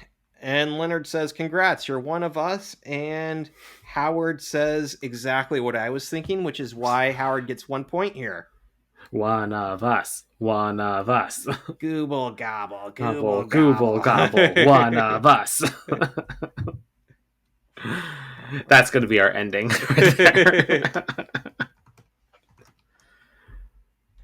And I did a little IQ point here on that. All right. So this is based on the 1932 movie Freaks, and I can't remember when it happened, but this dates back to like pre-code Hollywood, where like people can make movies and there are no like strict standards on them, and so you got some weird stuff, some offensive stuff, and that's why this one kind of became infamous and was banned in a lot of places for violence and whatnot. But this movie is about a trapeze artist who seduces a little person because he has come into a inheritance, making him very wealthy. And he marries her, and at their wedding, the individuals in the freak show, his friends and co-workers, chant and share wine saying one of us, because they are accepting her as part of an outsider, one of the beautiful people becoming part of their group. And then it becomes obvious that she's actually just seducing him for the money and is making fun of him, and eventually goes on to try to kill him.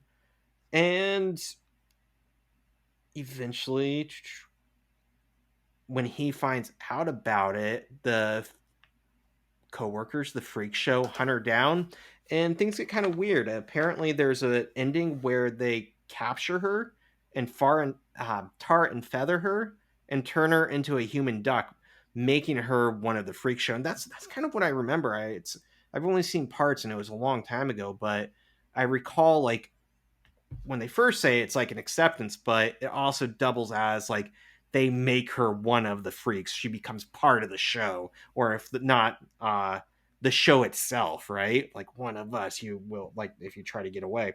But apparently, there's other endings where they just kind of reference that they captured her or that she got hurt, and they don't show her getting killed or anything. And just kind of some, Yeah, they probably had to censor it. yeah, Censor it in future things. because again at the time pre-code, like they weren't really working with censors, and they'd get out there and people would be like, oh, banned, gotta ban Yeah. it. We can't see a pretty person get violently killed. Yeah, horses though, we can kill horses any way we want. Yeah. Slaughter them up on screen. Hey, some of those old movies, what they do to horses is just violent. Like Oh, sad. before, like if you ever watch like a western where horses are running and like they get shot and they fall down, I've heard that they would tie the horse's legs, and so the horses would run, and then the ropes would They would pull. actually like. Yeah, Oh shit! break their legs, and then like when you have horses with several broken legs, you just shoot them. So at the end of the movie, after filming, they'll just get rid of them. Yeah, yeah. Oh, So when it says no animals were hurt oh, during the filming of this, like that's actually that's where really, that stems from. yeah, very important message. Oh my god. And someday you're gonna watch like You a. just ruined my soul. You owe me an apology now. Well, I'm sorry. Okay. You know what? I'll take it. Yeah, I'll take it. All right, so Penny sits down, and of course, she is in Sheldon's place. And she says, I'm His not spot. moving. I am taking a stand. And I feel like that's a weird place to take a stand. I can respect taking a stand. Like, I'm being picked on. He threw away the onion rings. But at the same time, she knows that's his spot. Like, we all know that's his spot. She would know by now. Yeah. And the next thing is she's getting shoved into the hallway because she is banished. And Leonard says, I guess it goes into question at that point too. It's like we know it's his spot and it's his home, so we should respect that. But at the same time, I don't know. Like, is there guest rights? You know, like when you're the host, you want the guest to be as comfortable as possible. I just thought about this, where it's like, shouldn't he offer her the best spot as the guest? but she's also doing it just to piss him off. Well, I'm just saying in previous episodes Oh and yeah, everything like yeah. that. I would say definitely. I'm I reminded mean of. that's the kind of host that I am, where it's like I want my guest to have the best spot. I'm gonna serve them. I'm gonna pop open the wine. I'm gonna Take their get shoes some off and cheese. suck on their toes, type thing. Yeah. Well, you know, that's a third date kind of thing. Yeah. You're right. What was I gonna say? Oh, in the book, I bring this up more often than I probably should, but To Kill a Mockingbird, there's a scene where a guest comes over to the main character's house. What's her name? Scout's house, and I remember. Have I talked about this?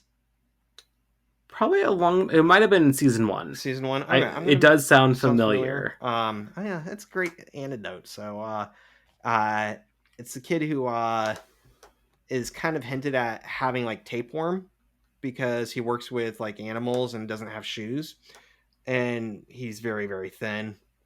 And at dinner, he like pours syrup all over everything, and Scout's like, "Don't do that," but her housekeeper nanny is like, "Shut up, Scout." She doesn't say shut up, but says, "Quiet, he's your guest. You take care of your guests, right?" Listen here, you little shit. I'm gonna give you syrup and you're gonna like it too, and then we'll see who's talking mean to guests. So yeah, I think there is something to be said that, but Sheldon's not really one to take care of other people, at least not yet. So No. And Leonard says that she could take his online class, and slight IQ point. I looked it up, could not find any actual internet website about a Sheldon test. I was kind of curious if maybe they had a promo site somewhere. Yeah.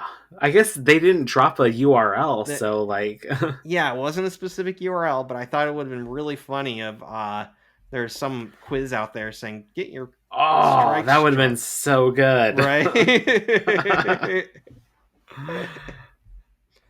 You know, Sheldon's spot is open. Do you take it? Yes or no? Always no. Always no. So the next scene is they are at the Cheesecake Factory, and Raj and Howard are looking over a map, right? And Howard and Raj are narrowing in on where the house is at this point. And he says, and they're at the how's Cheesecake it going, Factory, right? Yep. And says, why are they doing it, right? And Raj is like, to party with the pretty girls, right? Yeah. But he can't talk to them, so I don't know, like, how is he going to party with them that much, just quietly? But yeah, I'll have to pack a grasshopper. Yeah, maybe that's what he's thinking. Leonard says they won't get into the house, which I like that by the end they finally do. It shows Leonard. But Howard responds to that they said Neil Armstrong wouldn't get to the moon, wouldn't get on the moon, right? And Sheldon says that's completely untrue, that a lot of resources and energy went into getting Armstrong on the moon to make sure he got there. And Howard says, by the end of the year, there will be a Wallowitz on top of or on a top model. And this is kind of a creepy line. I thought it was kind of funny, but I had to circle this as a point to note because it seems impossible. And I read this book by, do you know who Chuck Palahniuk is? No. He wrote the story that became the movie Fight Club. Ah. In his book, Consider This on Writing, he discusses how by putting a plot device or a plot element in a story, saying something can or cannot or will have to be done, by the end of the story, the only reason you will have put that in is to show the opposite. So if you say, no one's ever gonna, I don't know, move Eat that an boulder. onion ring off of Sheldon's plate. Yeah, eat an onion ring. Nobody's ever done that. It's not going to happen. By the end of the episode, somebody will have had to have done it, or the episode's going to be weak and not make sense. It's the same thing as if there's a gun on the mantle in the first act of a play, it's got to go off by the third act or whatever. And I like that. And in this case, I'm betting it probably won't happen, but him saying by the end of the year there will be a Wallowitz on a top model, I was kind of curious if maybe by the end of the season he's going to be dating a top model. Guess we'll have to wait and see. Right? Yeah. But I thought that was like, I'm betting no. But as far as plot devices go, at the end of that season, we could look back and like, wait, by the end of the year, he was on a top model. So, all right, make a note of that to address at the end. Maybe yeah, I'll make a note of this too. I blame Amazon for my shitty notes lately. This new notebook I got for season 2, it's already starting to fall apart. The pages keep ripping and like my pen breaks through. The binder is like kind of flimsy. Oh, sad. It's not as good. I mean, it was probably half the price, but maybe it's worth investing in a nice notebook. I've learned my lesson, I suppose. You should just hop on the digital route like me. No way, dude. Never. I'm sorry, but I can't do that. Apology accepted. All right. And then Penny comes by and is taking everybody's order, and she has them all memorized. But she ignores Sheldon. Sheldon's like, "Hey, wait, aren't you forgetting something?" And I like how sweet he acts now that he wants something. Like, that's easy. And she's like, "Nope, because you're banished, Sheldon. Right? No shirt, no shoes, no Sheldons." Yep. And I did make note of all of their orders because I tried to look it up if they were real orders. Yeah. Yeah, I don't think they are. That's fair. Leonard's quesadilla with soy cheese. They do have a quesadilla, but I did not. Granted, I was looking at the online ordering. I didn't see an option to substitute cheese. Howard ordered a shrimp Caesar with no almonds. What Caesar has almonds in it? That's what a good the hell? Point. Yeah. And then Raj's Meat Lovers Pizza, and I love the comment that they had that Raj is back on being on the Hindu wagon, not having meat. The meat lovers without meat, right? Yeah. What would that make it? Just a cheese pizza? Like, what else would be? Yeah, because like in the meat lovers, there's no vegetables, so cheese pizza. Huh. Fascinating. Yep. So Leonard pulls Penny aside and says, Sheldon's been really remorseful. You should just go apologize. He feels really bad about this whole thing, so you need to go apologize. But you should apologize. And but like, here's side note on their order, Sheldon's order. I thought it was really weird that I feel like this happened within a couple days, right? Yeah. So why would he order a cheeseburger again? Oh, because like I feel like Sheldon has different. We all know that he has different days. We established that Monday night from last episode was Thai food night. Then later on, like what Thursday was like Italian night or something like that. So why would he have 2 burger nights? Although, and why would he put the cheese on the side? Yeah, that was that was a little weird. like I was thinking maybe they aren't there for dinner, and because I get the impression that Sheldon eats out a lot. I think that's all they do. Yeah, so maybe they were there for lunch, and I could see Sheldon being okay with having another hamburger for a lunch, but not another hamburger night in the same week. That's fair. That's Yeah. I'm throwing this Okay. out there, You know but what? All right. I can accept that. That is now part of canon. Canon. We've said it, we've spoken, it is now true. Yep. And we're not sorry. All right. Well, sorry. Back to going back on track. Where Leonard tries to take Penny on the side. Yeah, Penny is not gonna apologize. And the notion is Penny thinks that Leonard is all about encouraging Sheldon. And Leonard says, I really consider this as knuckling under. And I put a note. I really don't know what that phrase means either. Yeah, I put it together based off context, but I've never heard that before. Like just bearing with the punches, or rolling with the punches or something. Yeah, I've heard that before. Yeah, but basically just going along with it because it's easier to go along with just dealing with it than fighting it. Penny says that she won't be apologizing for something she didn't do. Like you said, she did do something. So she's just kind of being combative, I guess.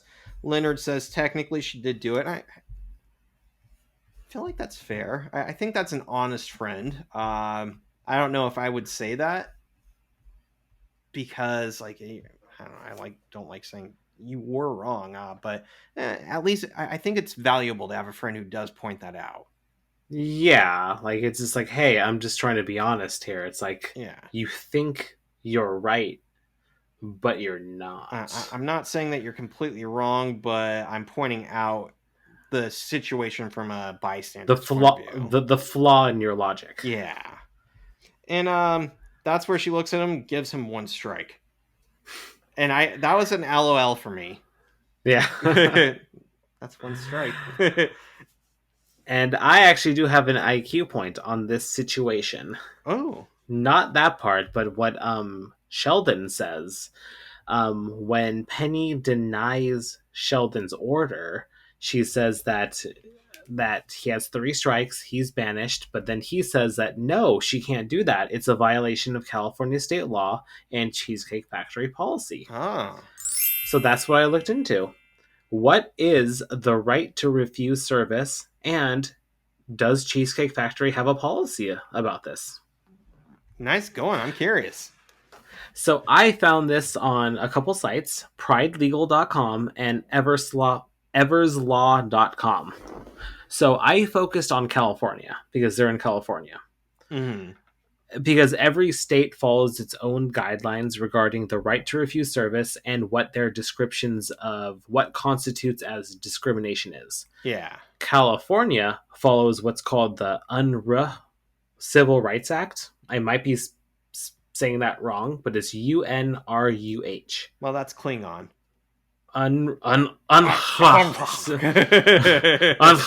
Civil Rights Act, which makes it illegal to refuse service due to race, color, religion, citizenship status, any disability, whether it be mental or physical, sex or gender identification, medical or genetic information, sexual preference, or marital status. So that is what California deems as discrimination. The UNRRA Act is extended to businesses such as retail stores, hotels, bars, hospitals, nonprofits that are public accommodation, and beauty salons. So a restaurant kind of falls into that. So technically, under this grounds, Penny has no grounds to ban him. Yeah. And then I tried looking at the Cheesecake Factory policies, and I couldn't find a list that actually lined out all the policies of what their expectations are in terms of like serving clientele. I was going to say that would probably be like in a handbook or something that's kind of hard to find. Yeah. So I couldn't find it, but I would imagine it's basically this Civil Rights Act. Yeah. And so then I looked at when can a business refuse service? So when would Penny actually have justification for banning Sheldon? Yeah. The UNRRA Act only applies to discrimination, not if someone is acting irrationally or breaking a set of rules. So if a customer is acting irate or ruining the atmosphere of a restaurant, they could be legally kicked out. So if Sheldon was disturbing other patrons or if he was being rude to the employees or something like that, then he could be banned. And in terms of Cheesecake Factory policies, like I said, I couldn't find an official set of rules, but I did find some stuff that says that there is no dress code, and according to them, they just tell their customers just come hungry. You could wear whatever you want, just come hungry, which I'm pretty sure is not true. I was gonna say, yeah, that's huh.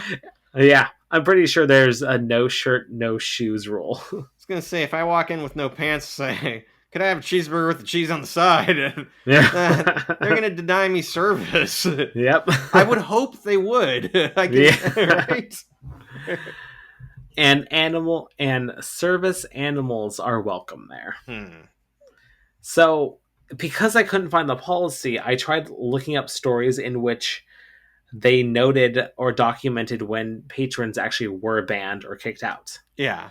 So I couldn't like there was actually a lot of articles lately just because of COVID. There's been like a lot of anti-vaxxers like trying to like stage protests or do sit-ins and everything. So they got axed. So that was during the time of 2020, 2021 where mask wearing was a requirement, Yeah.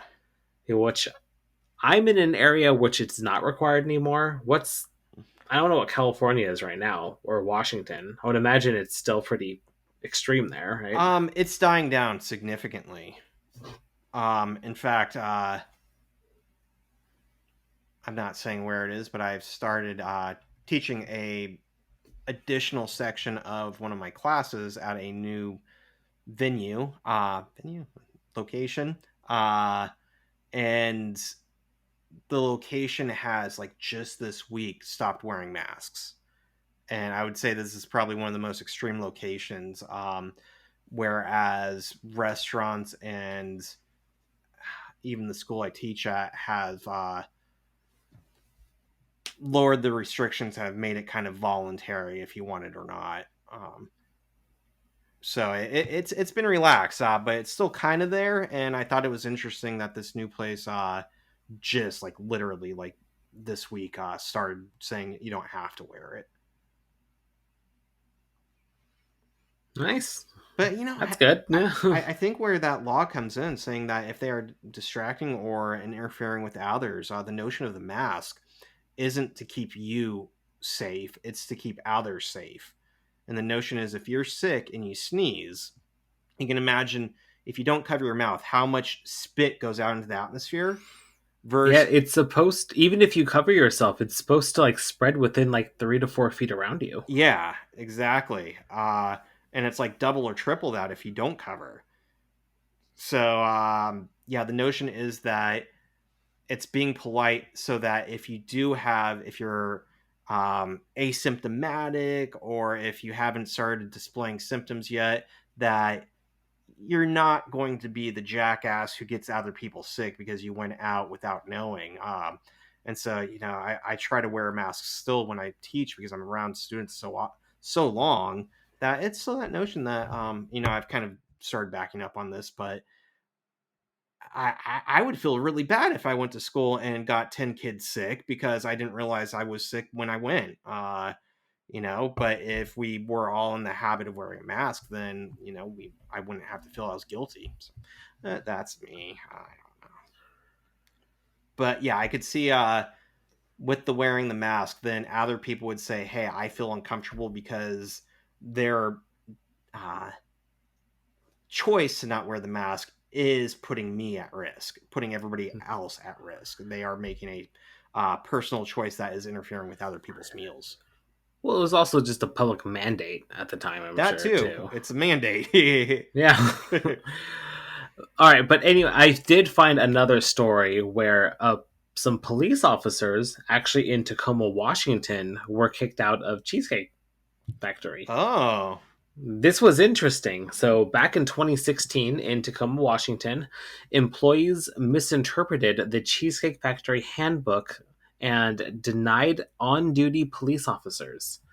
They were in uniform and carried their firearms.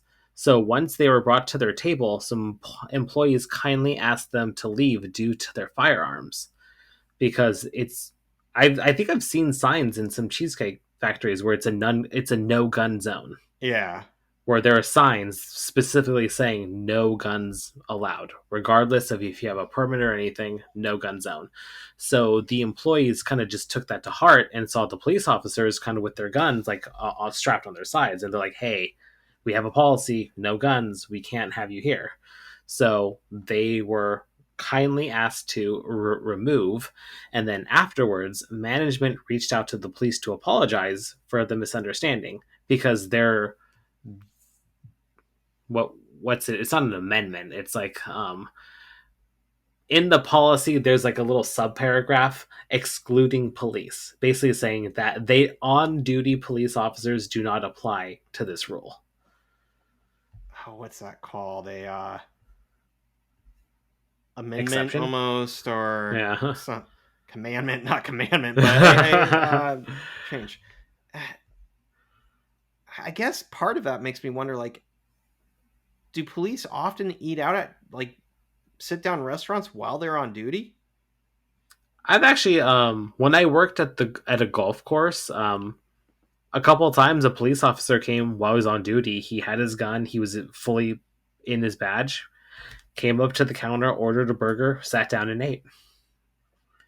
I guess they're out and about doing stuff, so it makes sense. But can you imagine like a surgeon, like in the middle of surgery, like, oh, I'm gonna go get some Cheesecake Factory. I'll be back in an hour or two, right? Well, I'm sure he or she would do it between patients. You would hope. Yeah. And like come in this whole gown or their whole gown and gloves and blood all over it. Like, yeah, give me one of those. I'll take a number 4, meat extra lovers onion pizza, rings. no meat. Onion rings, extra batter. Well, the officers were invited back, and they did. They did go back, so it was no hard feelings. So it was a happy ending to the story. It was just a misunderstanding. There was a sincere apology, and they accepted it.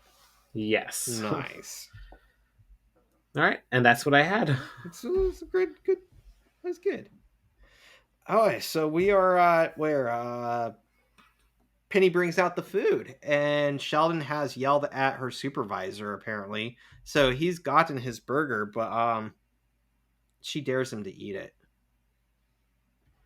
And I've looked into this a few times, so I did a little research again, and it's similar to what I found.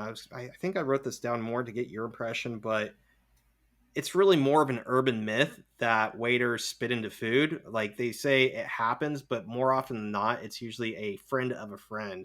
I looked at a couple different Quora answer boards and forums about this of has anybody actually done this or known somebody directly and seen it happen. And I didn't see one response that was like, oh, I saw my friend actually do it. It was always like, oh, I heard about it when I wasn't working. I'm curious, in your experience, has it been like an urban legend? And you don't have to name places or people. I personally, in all the restaurants that I've worked at, I have never witnessed anything. I'm trying to think if I've heard stories of other people talking about it, but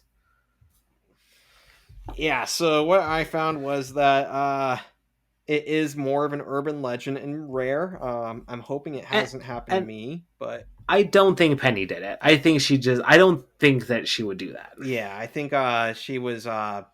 She just wants to dick around with them. Yeah, and I think that's the type of thing that will really get into his head, right? Oh yeah. Yeah. So yeah, I don't think she actually did it.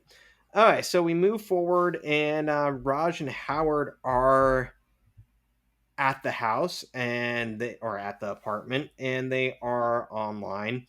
And this is where my note about NORAD and triangulation come from. The scene. So Howard has a friend who works at NORAD, and allowed him to let his drone that was going to go and spy on Russia go down and check out where this house might be. And they've been kind of using landmarks and sites and stuff to triangulate where the house is from. So I kind of did two IQ points that I feel like go back to back here. One is on NORAD, which I've heard of and I kind of knew some stuff about, but it is the North American Aerospace Defense Command located near Colorado Springs. So basically it is the aerospace Pentagon war machine, or that's how it's seen. It's been played out in many, many movies where they are the ones who like fight aliens, or they are responsible for aliens, or something happens. But something I wanted to point out was the reason I know NORAD is because of Santa Claus. And what I know from I looked up the specifics on history.net, or the legend of what happened. But before NORAD was called NORAD, it was called CONAD. It was the Continental Air Defense Command. And in 1955, apparently they get a call. According to legend, it was kind of on the emergency hotline that no one was supposed to have a number to. And like it's basically the type of thing where they pick up the phone thinking it's going to be nuclear war. And they pick up, and there's a kid talking on the other end asking if it's really Santa Claus. And little by little, they realized that Sears had a advertisement in a catalog or a paper and said, "Come to Sears and visit Santa Claus, or call this number and talk to him." And they had a typo. And the typo randomly connected to CONAD, the defense base. And little did they know that they were going to get an onslaught of kids calling the rest of Christmas Eve. And they played it out and said, no, we're monitoring Santa Claus. He's on his way. And to this day, you can still go to NORAD's website, and they have a Santa Claus tracker every year. Oh, that's super cool. Right? And they say... I'm going to have to remember that for my kid. Yeah. They say like there's different versions of the story, and we don't know, was it really like the emergency hotline or what happened, but I like the legend. I think it's really sweet. Yeah. And it's something happened because they definitely have the Santa Claus tracker every year. And the other thing I was looking at is triangulation, and actually kind of a mixed thing. Triangulation is basically doing research and trying to establish the location of a target by viewing it from two different angles. And this is basically why we have two eyes, right? That by having two eyes in slightly different locations, we're able to see the world in 3D and kind of guesstimate how far away something is. And so if you're able to observe something from two different locations, you get a better idea of where it's going to be located. So it's triangulate because it's more in the 3-dimensional space. I was going to ask, why isn't it, if it's two things, why isn't it called the biangulation? Ooh, because the target's considered the third point. Two spaces target. Okay. Yeah, so two to Got the it. third. All right. So and there's math equations and circumferences and all sorts of fun stuff that you can do more points to really locate.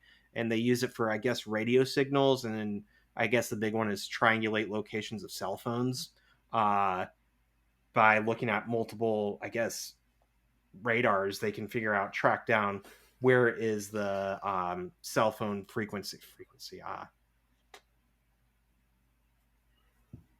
emission coming from. Yeah, the cell phone signal. There we go. And they say that they have narrowed it down to either LA or Durham, North Carolina. And I looked up Durham because I haven't really heard of it. It is in North Carolina. In 2020, they had a population of, according to the census, 283,000 people, 506. It is kind of in the middle, north point.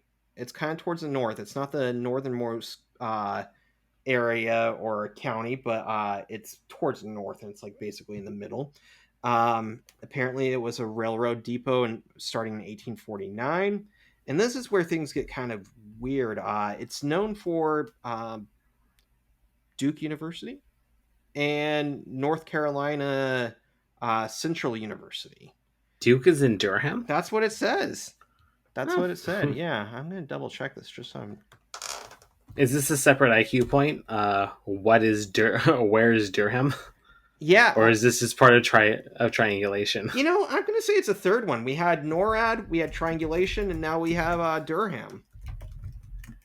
But there's a reason why I connected it so closely to triangulation is because it's considered what's called the research triangle, which has nothing to do with triangulation. But apparently, Chapel Hill and Raleigh, North Carolina, are also known for their universities, and they form a triangle of pretty big universities in the state of North Carolina.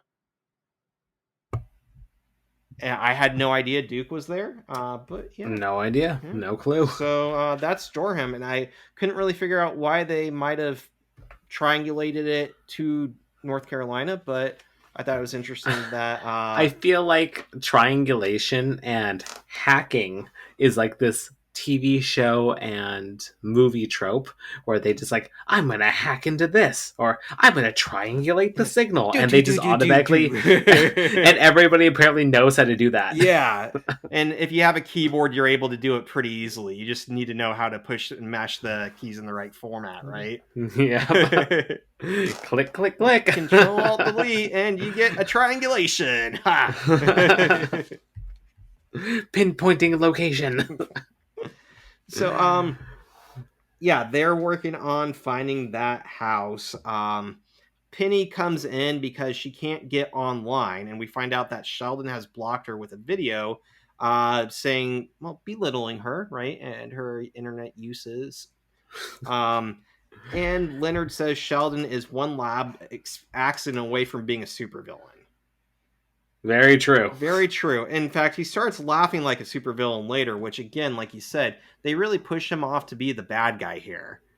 Yeah. And I think they really do. Some extent, you're right, he's not the bad guy. And even laughing like one, like I'm not sure he had the responsibility to take on that persona. What I really like is... we get the line where Penny says that she was in junior rodeo and she can hogtie and castrate him in 60 seconds. I thought that was funny, but now we get Howard saying, okay, there's no need to neuter the nerd. I can get you back online. And I get a point of being like Howard here because he's genuinely trying to help. Howard tries to help the situation and makes it worse for everyone. Like I can see, so is that what you do? Yeah, I try to be good, I try to help, and everybody just gets angrier and it gets much worse. You know what? That's actually why I stopped matchmaking. I tried matchmaking multiple couples in my early 20s. Every one of them blew up in everyone's face, and it fell back onto me. So it's like after a certain point, I was like, you know what? I don't hook people up anymore. That's fair. You tried to matchmake me. That one didn't blow up in my face, like not to the ones that I'm thinking about. Like there were a couple ones that led to like such extreme drama. That it was like, yeah, yours was more tame. I was gonna say it wasn't perfect, but and I like meeting her.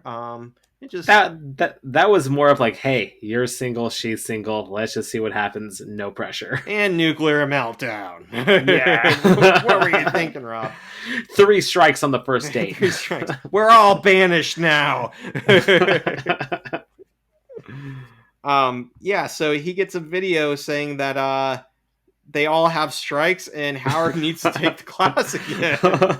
What are you mad about? I have to take the class over again. I like how he's just resigned. Like, I brought this on myself. I have to take it again. Damn it! Damn it! I tried. And this is the moment that got me thinking. It's like, why would you even care about taking the class? Right, and he does it for Leonard's sake. He does it because he knows that he likes hanging out with Leonard, and he knows that he wants Leonard to have like a decent, tolerable life. So it's like, you know what? I will do this for you. So as creepy as he goes, he does.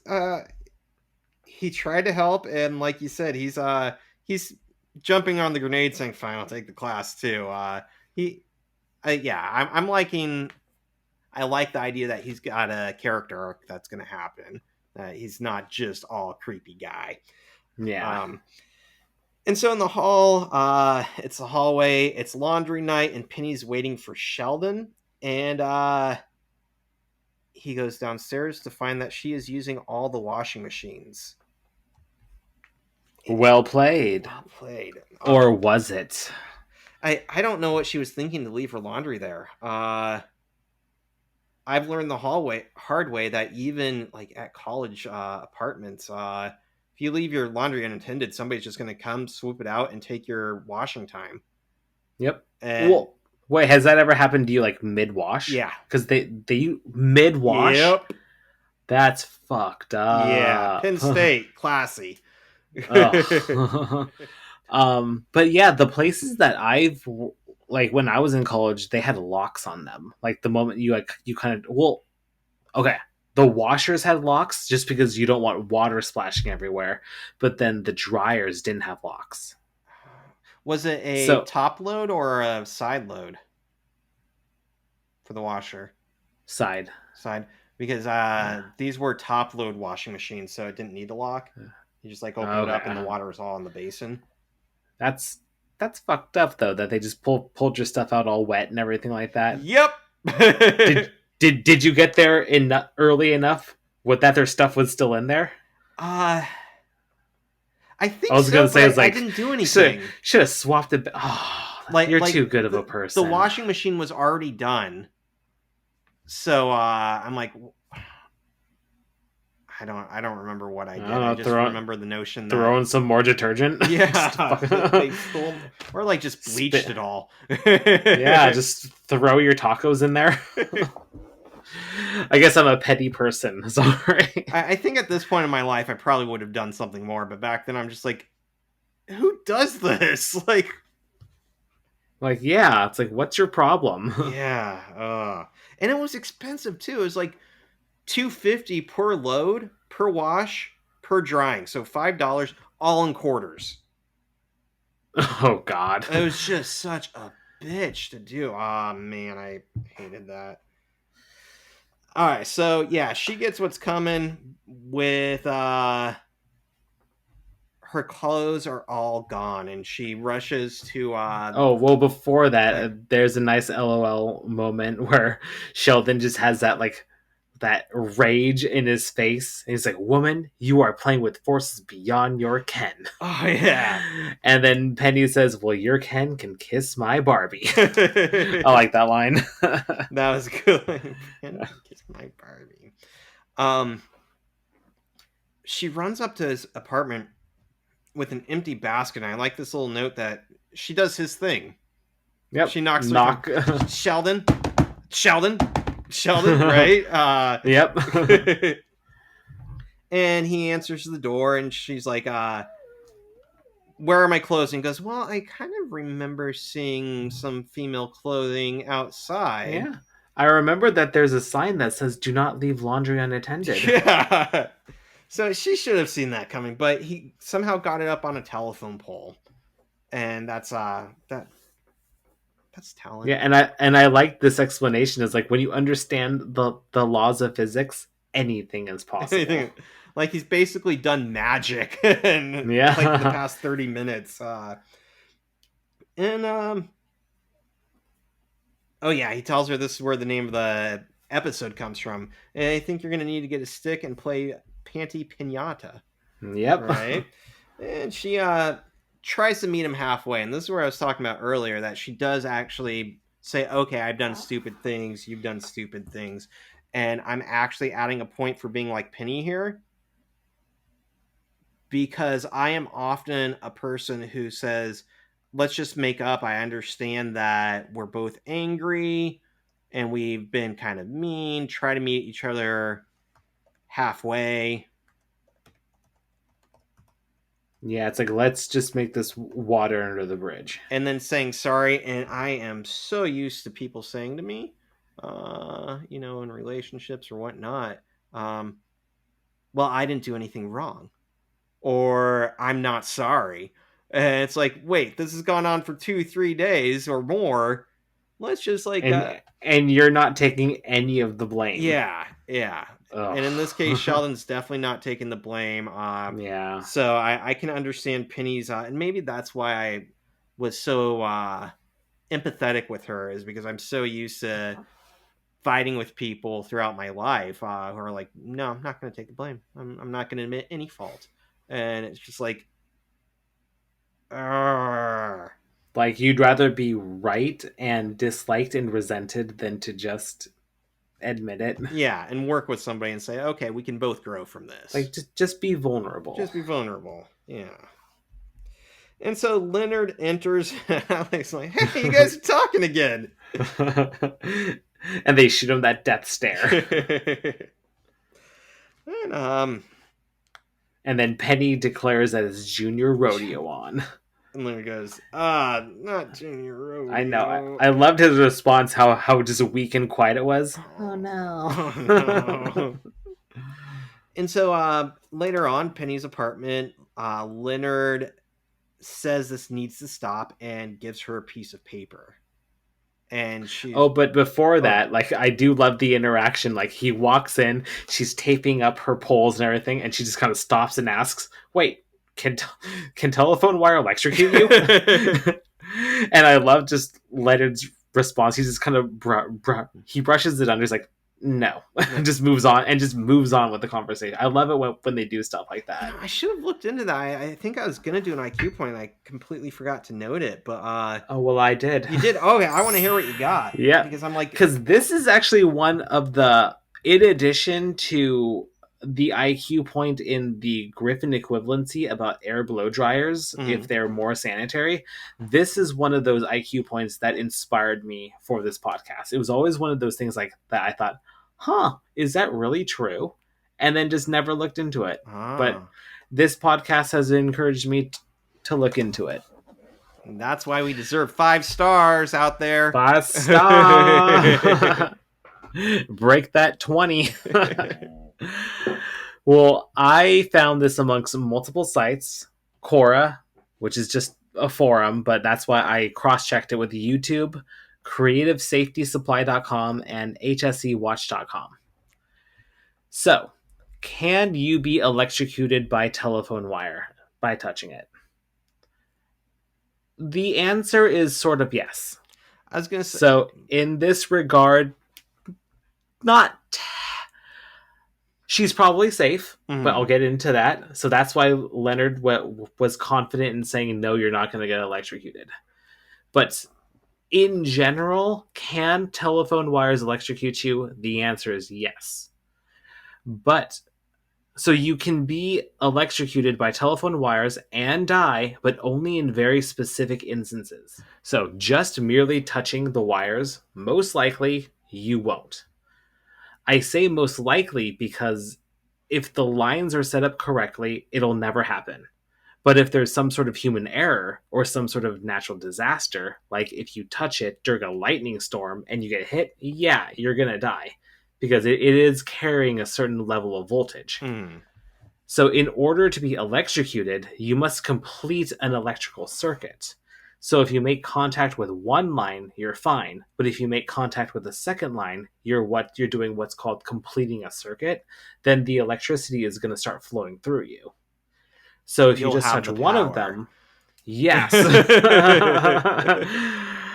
If you're only touching one, the current is only going in one direction. So it's not going to really harm you. Also, more likely in suburban or urban areas, like where they're at, they're in a neighborhood, the power lines don't have enough voltage to actually kill a person.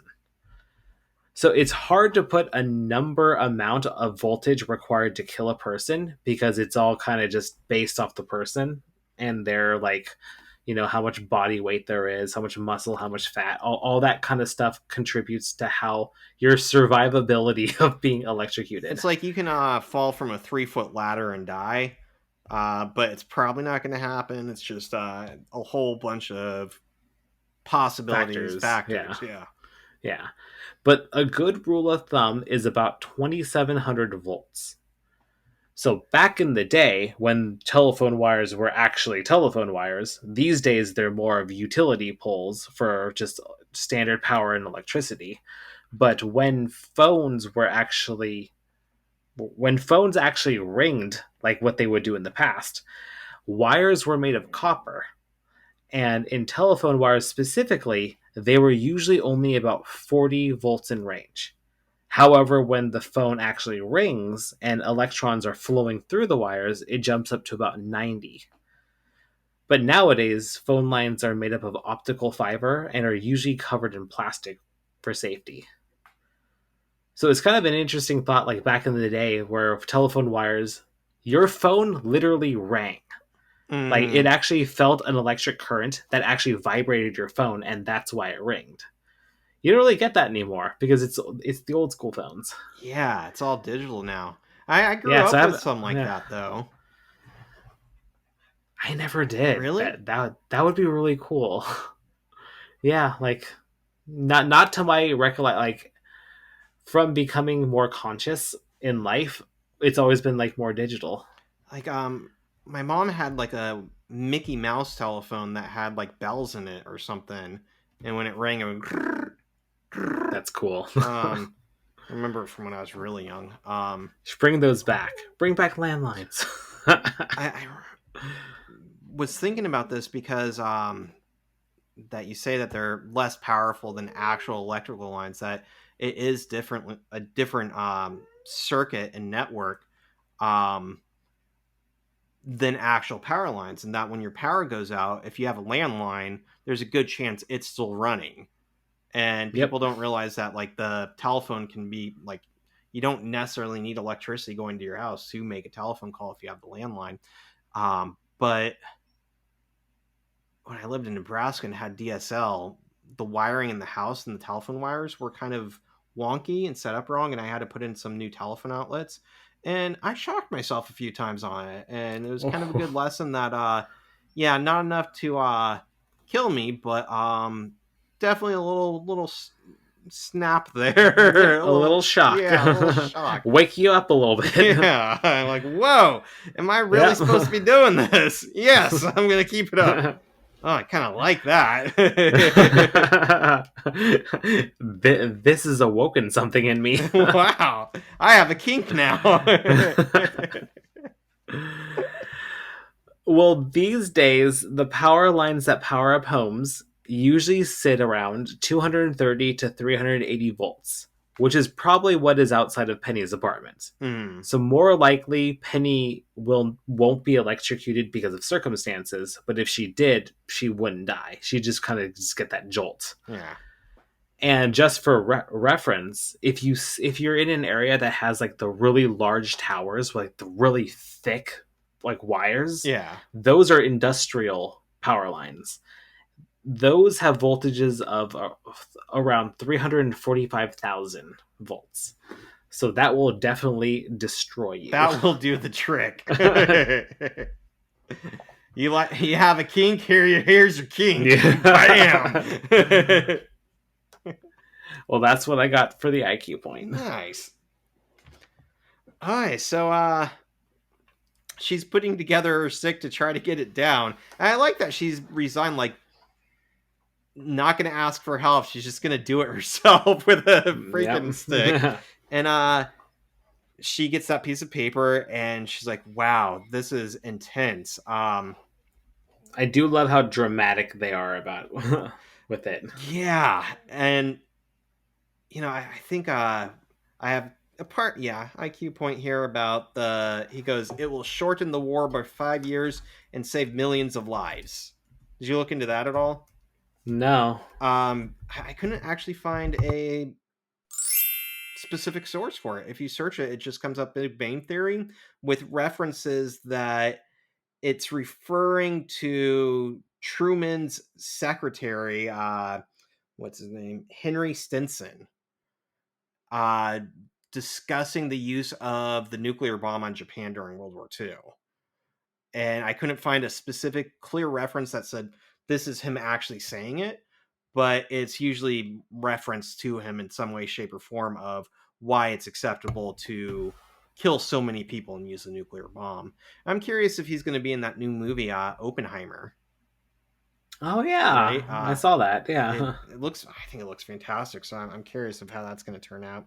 Um, but yeah, couldn't find anything to validate, and just the notion, that this horrific act can somehow be justified. And apparently, I also looked up that he originally wanted to drop it on Kyoto because it was a cultural hub, and that he went back on that due to political reasons. That kind of this notion that if you go for the cultural hub, you might not be able to heal the relationship. That's how I understood it.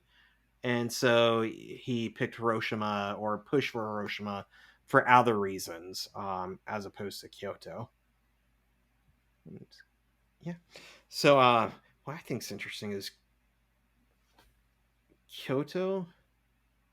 I've actually been, and I'm going to double check this so I don't sound too stupid, but Kyoto is one of the only places in Japan it's like opposite town. And so they walk like how do I explain this? All right, so you walk on the left and pass on the right in most of Japan. So it's kind of like driving in Britain or Yeah. England. However, in Kyoto, you stand on the right and pass on the left, like in America. Do you know why it's like that? Nope, I don't. I should They. probably look into it. But when he said Oh. a cultural capital of Japan, I'm like, that's really interesting, because what I remember is that as soon as you enter Kyoto, you have to completely reroute your mind on which way to walk and pass Oh, people. weird. It's weird that like it just happens within the same country. Yeah. It's kind of some cool stuff. But yeah, so slight IQ point there. Interesting that I couldn't find a real hardcore source that he said it, but he was saying it about Japan, or supposedly saying it about Japan, and using nuclear weapons, and that he originally wanted Kyoto. I also made a note here that I think it's interesting that Leonard has this piece of paper and doesn't use it. Well, I guess once we find out why, I mean, what the paper is, I mean, you wouldn't go around like. I feel like there might be repercussions if Sheldon knows that you tattled on him. Yeah.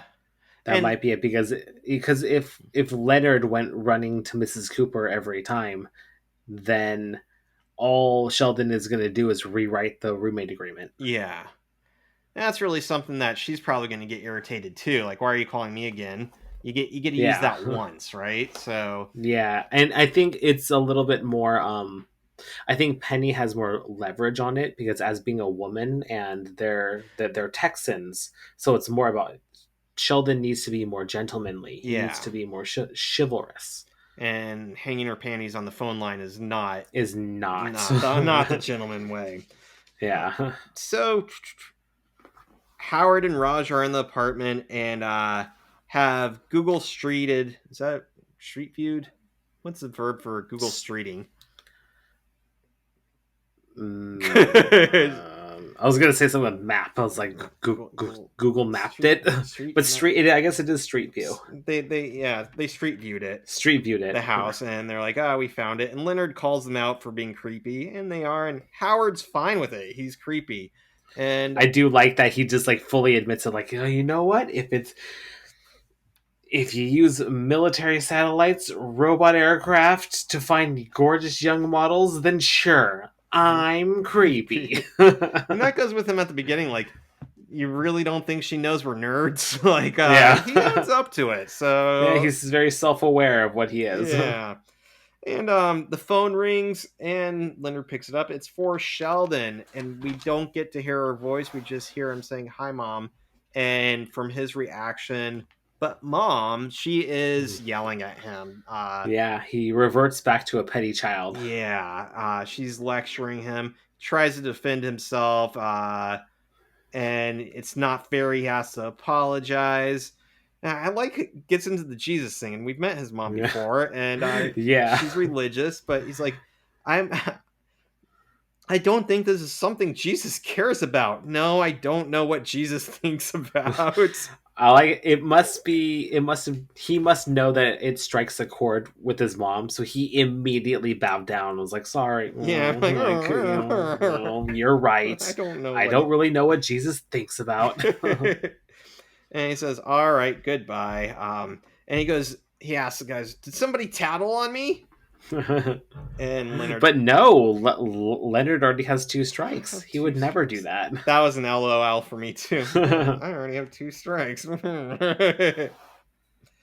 And so it's Penny's apartment again, and Sheldon gives her laundry all folded up in a basket and says that she's not banished anymore. The strikes have been revoked, and she asks if she can sit anywhere. And he looks like he's gonna break, like not necessarily from anger, but like he doesn't know how to process this because he feels like he has to say yes because of his mom, but at the same Yeah. time, like he can't do it, so he's like twitching a little bit, right? And she's like, "No, never mind." She lets that one go, right? She's like, "Okay, Yep. okay," and that's when he goes, "Well played." And this is where I'm just upset. Like, she didn't apologize for her part of it. She didn't take responsibility for her own part in the situation. And that's what kind of upset me. She thanked him for his apology and she acknowledges, like, Sheldon, you're showing a lot of growth. But it's like, what about you? Yeah, that's a fair point where she should be stepping up to the game and showing that she's still meeting him halfway too. I Yeah. think that would have been fair. Like, I know it would have been a lot more heartfelt if she apologized too. It's like, hey, I'm sorry too. I shouldn't have done that. Yeah. And we get him saying, "With great power comes great responsibility," and I did an IQ point on this. Spider-Man? Uh, Actually not. What? Yeah. In fact, this gets weird. This gets really weird. So I this is Wikipedia. So take it for what you want. But what we get is throughout history, there are multiple versions of this in religions and religious texts, Islam, Christianity, Judaism, and they are basically things like if a man has a large flock, he has a lot of work to do type stuff. Great power has a lot of responsibility, a lot of work, and all sorts of versions of it. Yeah, there's a huge section on that. So I don't really count that, but I got one that Churchill at Harvard, as he tried to get the U.S. to join the war for World War II, he says the people of the U.S. can't escape their world responsibility. And so the notion is the US is powerful and they have a responsibility to use that power accordingly. In 1945, Roosevelt apparently stated something like this in his State of the Union address. He says, "Power must be linked with responsibility." And now here's where things get really fascinating, at least according to Wikipedia. 1948, it first appears in Superman. That what's his name, Mr. Kent, Eben Kent, Superman's adopted dad in Smallville, he says, because of these great powers, I have a dot dot dot because he has some other information there, because of these great powers you have great responsibility. And this moves along that I've been talking in mute this entire time. I was wondering. I'm like, you're being kind of quiet. And I was like, I did the Martha. I've got to save Martha. Sorry, that's what I was screaming when I was muted. Oh, but what is the father's name? Shit. I have it written really little here because my handwriting's so bad. Jonathan. Jonathan. God, Jonathan Kent. Huh. Yeah. But I was saying, it's kind of crazy that this saying is famous for being in Spider-Man, but it was in so many other places before that. Yeah, I have it marked down as in the comics, his adopted father is Jonathan Kent, not Eben. So who the hell's Eben?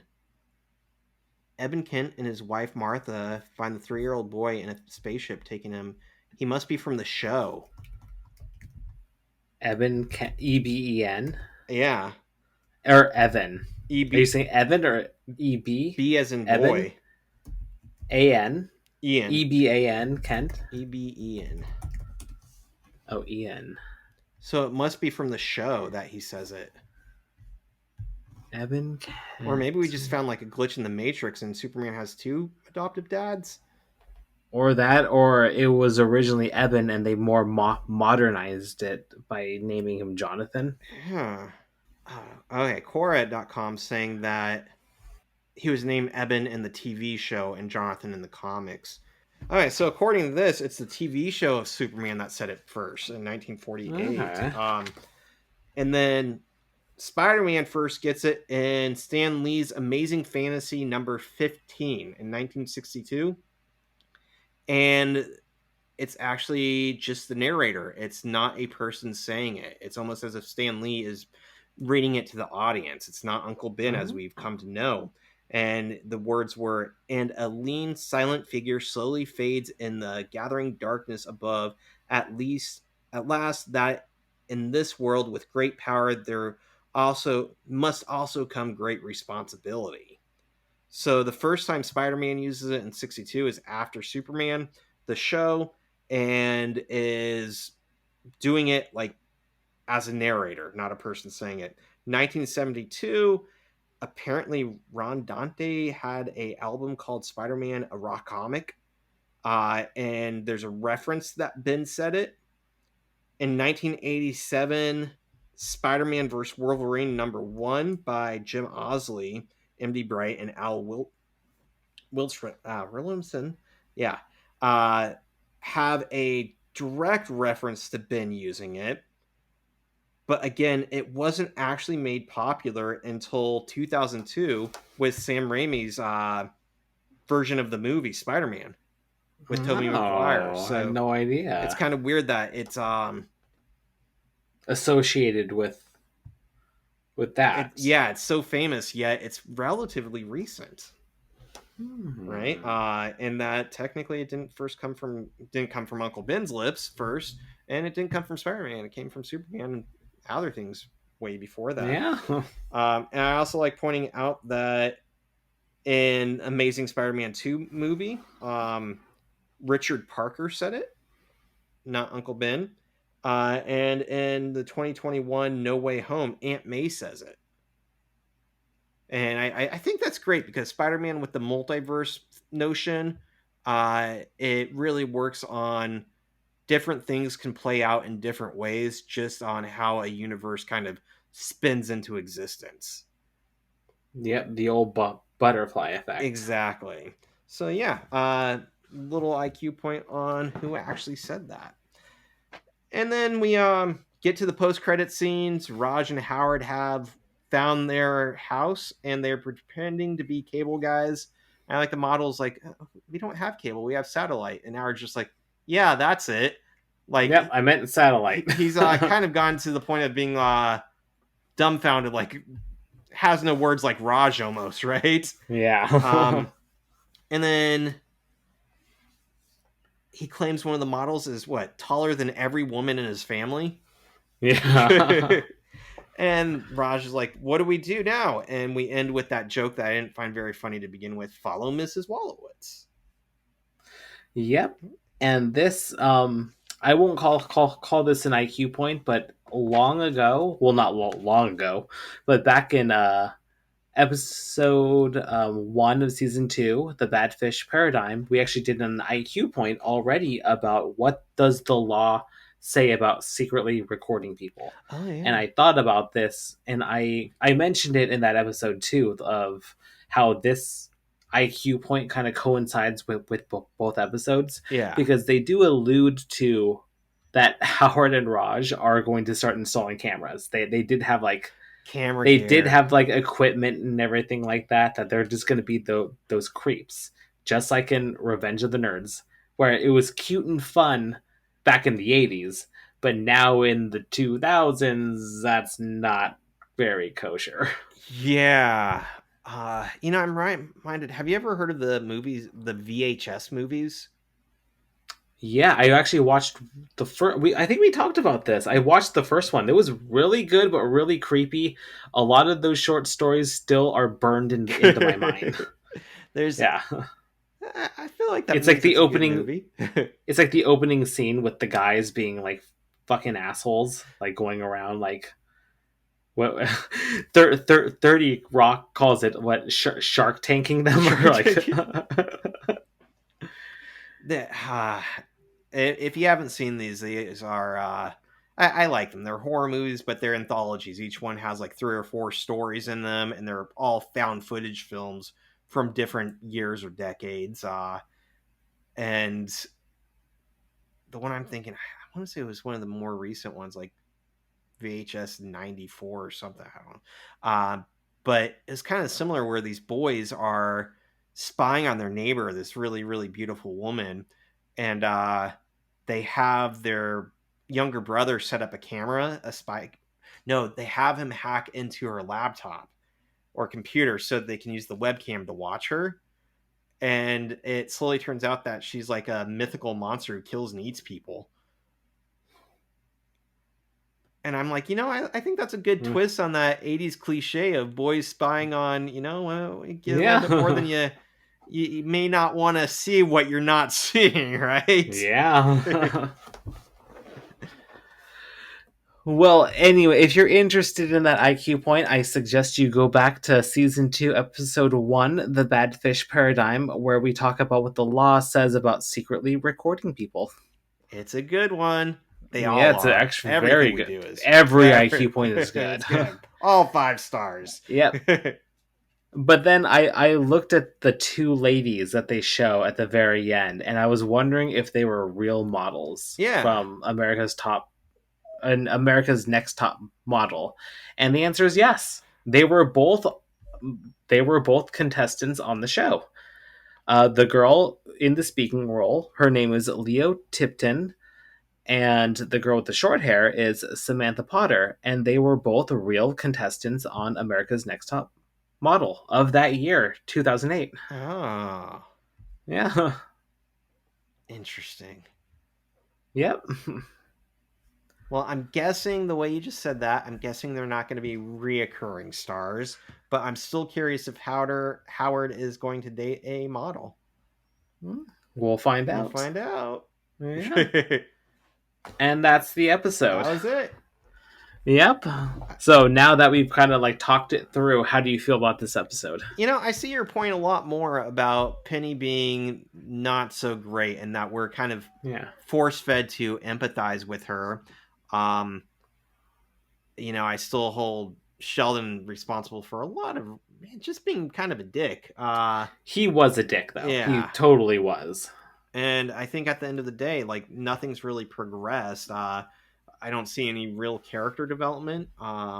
We already know that Sheldon kind of bows down to his mom, and it was just kind of some funny shenanigans that kind of made me laugh. So not a bad episode, but it's just kind of. Yeah, it was whatever. Yeah. Like, I really enjoyed it the first time I watched it, but now after several rewatches and really thinking about it, not the best episode. And I think that's a good point. Is I watched this one twice, doing the research on it, and like I kind of chuckled at the Mrs. Wallowitz jokes the first time, and then the second time, like, yeah, they're not landing at all. So I don't know, Yeah. something about it just didn't carry over. It's not, the rewatchability isn't really up there. Yeah, I would. Well, I wouldn't skip it. It's not that bad to the point where I'd skip Oh it no, in my no, rewatch. I'd still watch it. that's fair. It's still a fun one. It's still fun to see the pettiness of both Penny and Sheldon, Yeah, just trying to win. and Penny has her moments when she goes, "Eat it, I dare ya," or "That's one strike." There's some good key moments, or Leonard saying, "No, not me. I have 2 strikes." So it had its parts. You still there? All right, we have. Yep, I was counting the IQ Oh, points. With our powers combined, 10 IQ points. Since we don't count partials anymore. I like this game. We seem a lot Yeah. smarter. Yeah. Let me see. So where are we at with your Sheldon tally? We got moved this round. Wow. Not Sheldon has gone up to 42, and Sheldon is going up to 38. So I am not Sheldon right now. Nice. I think this is the first time that you've surpassed that. I might be Howard though. I don't know. We might have to do a second watch and take points just for Howard. You don't want to be Howard. I'd rather be Sheldon than Howard. That's fair. That's fair. All right. Well, thanks everybody for listening and watching. Please remember to leave a review on Apple Podcasts, subscribe to us on YouTube, gingerly tap that like button, follow us on Instagram at Theoretical Nonsense Pod, and shoot us a message at our email, theoreticalnonsensepod@gmail.com. We'll see you next time when we talk about Season 2, Episode 8, the Lizard Spock expansion. Thanks for listening. This was Theoretical Nonsense, the Big Bang Theory watch-along podcast. No PhD required. Our intro and outro music is by Alex Kroll, and our logo is by John Kim. Thanks for listening.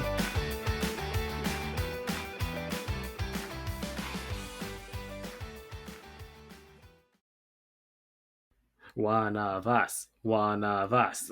Gooble gobble. Gobble, gobble, gobble. One of us.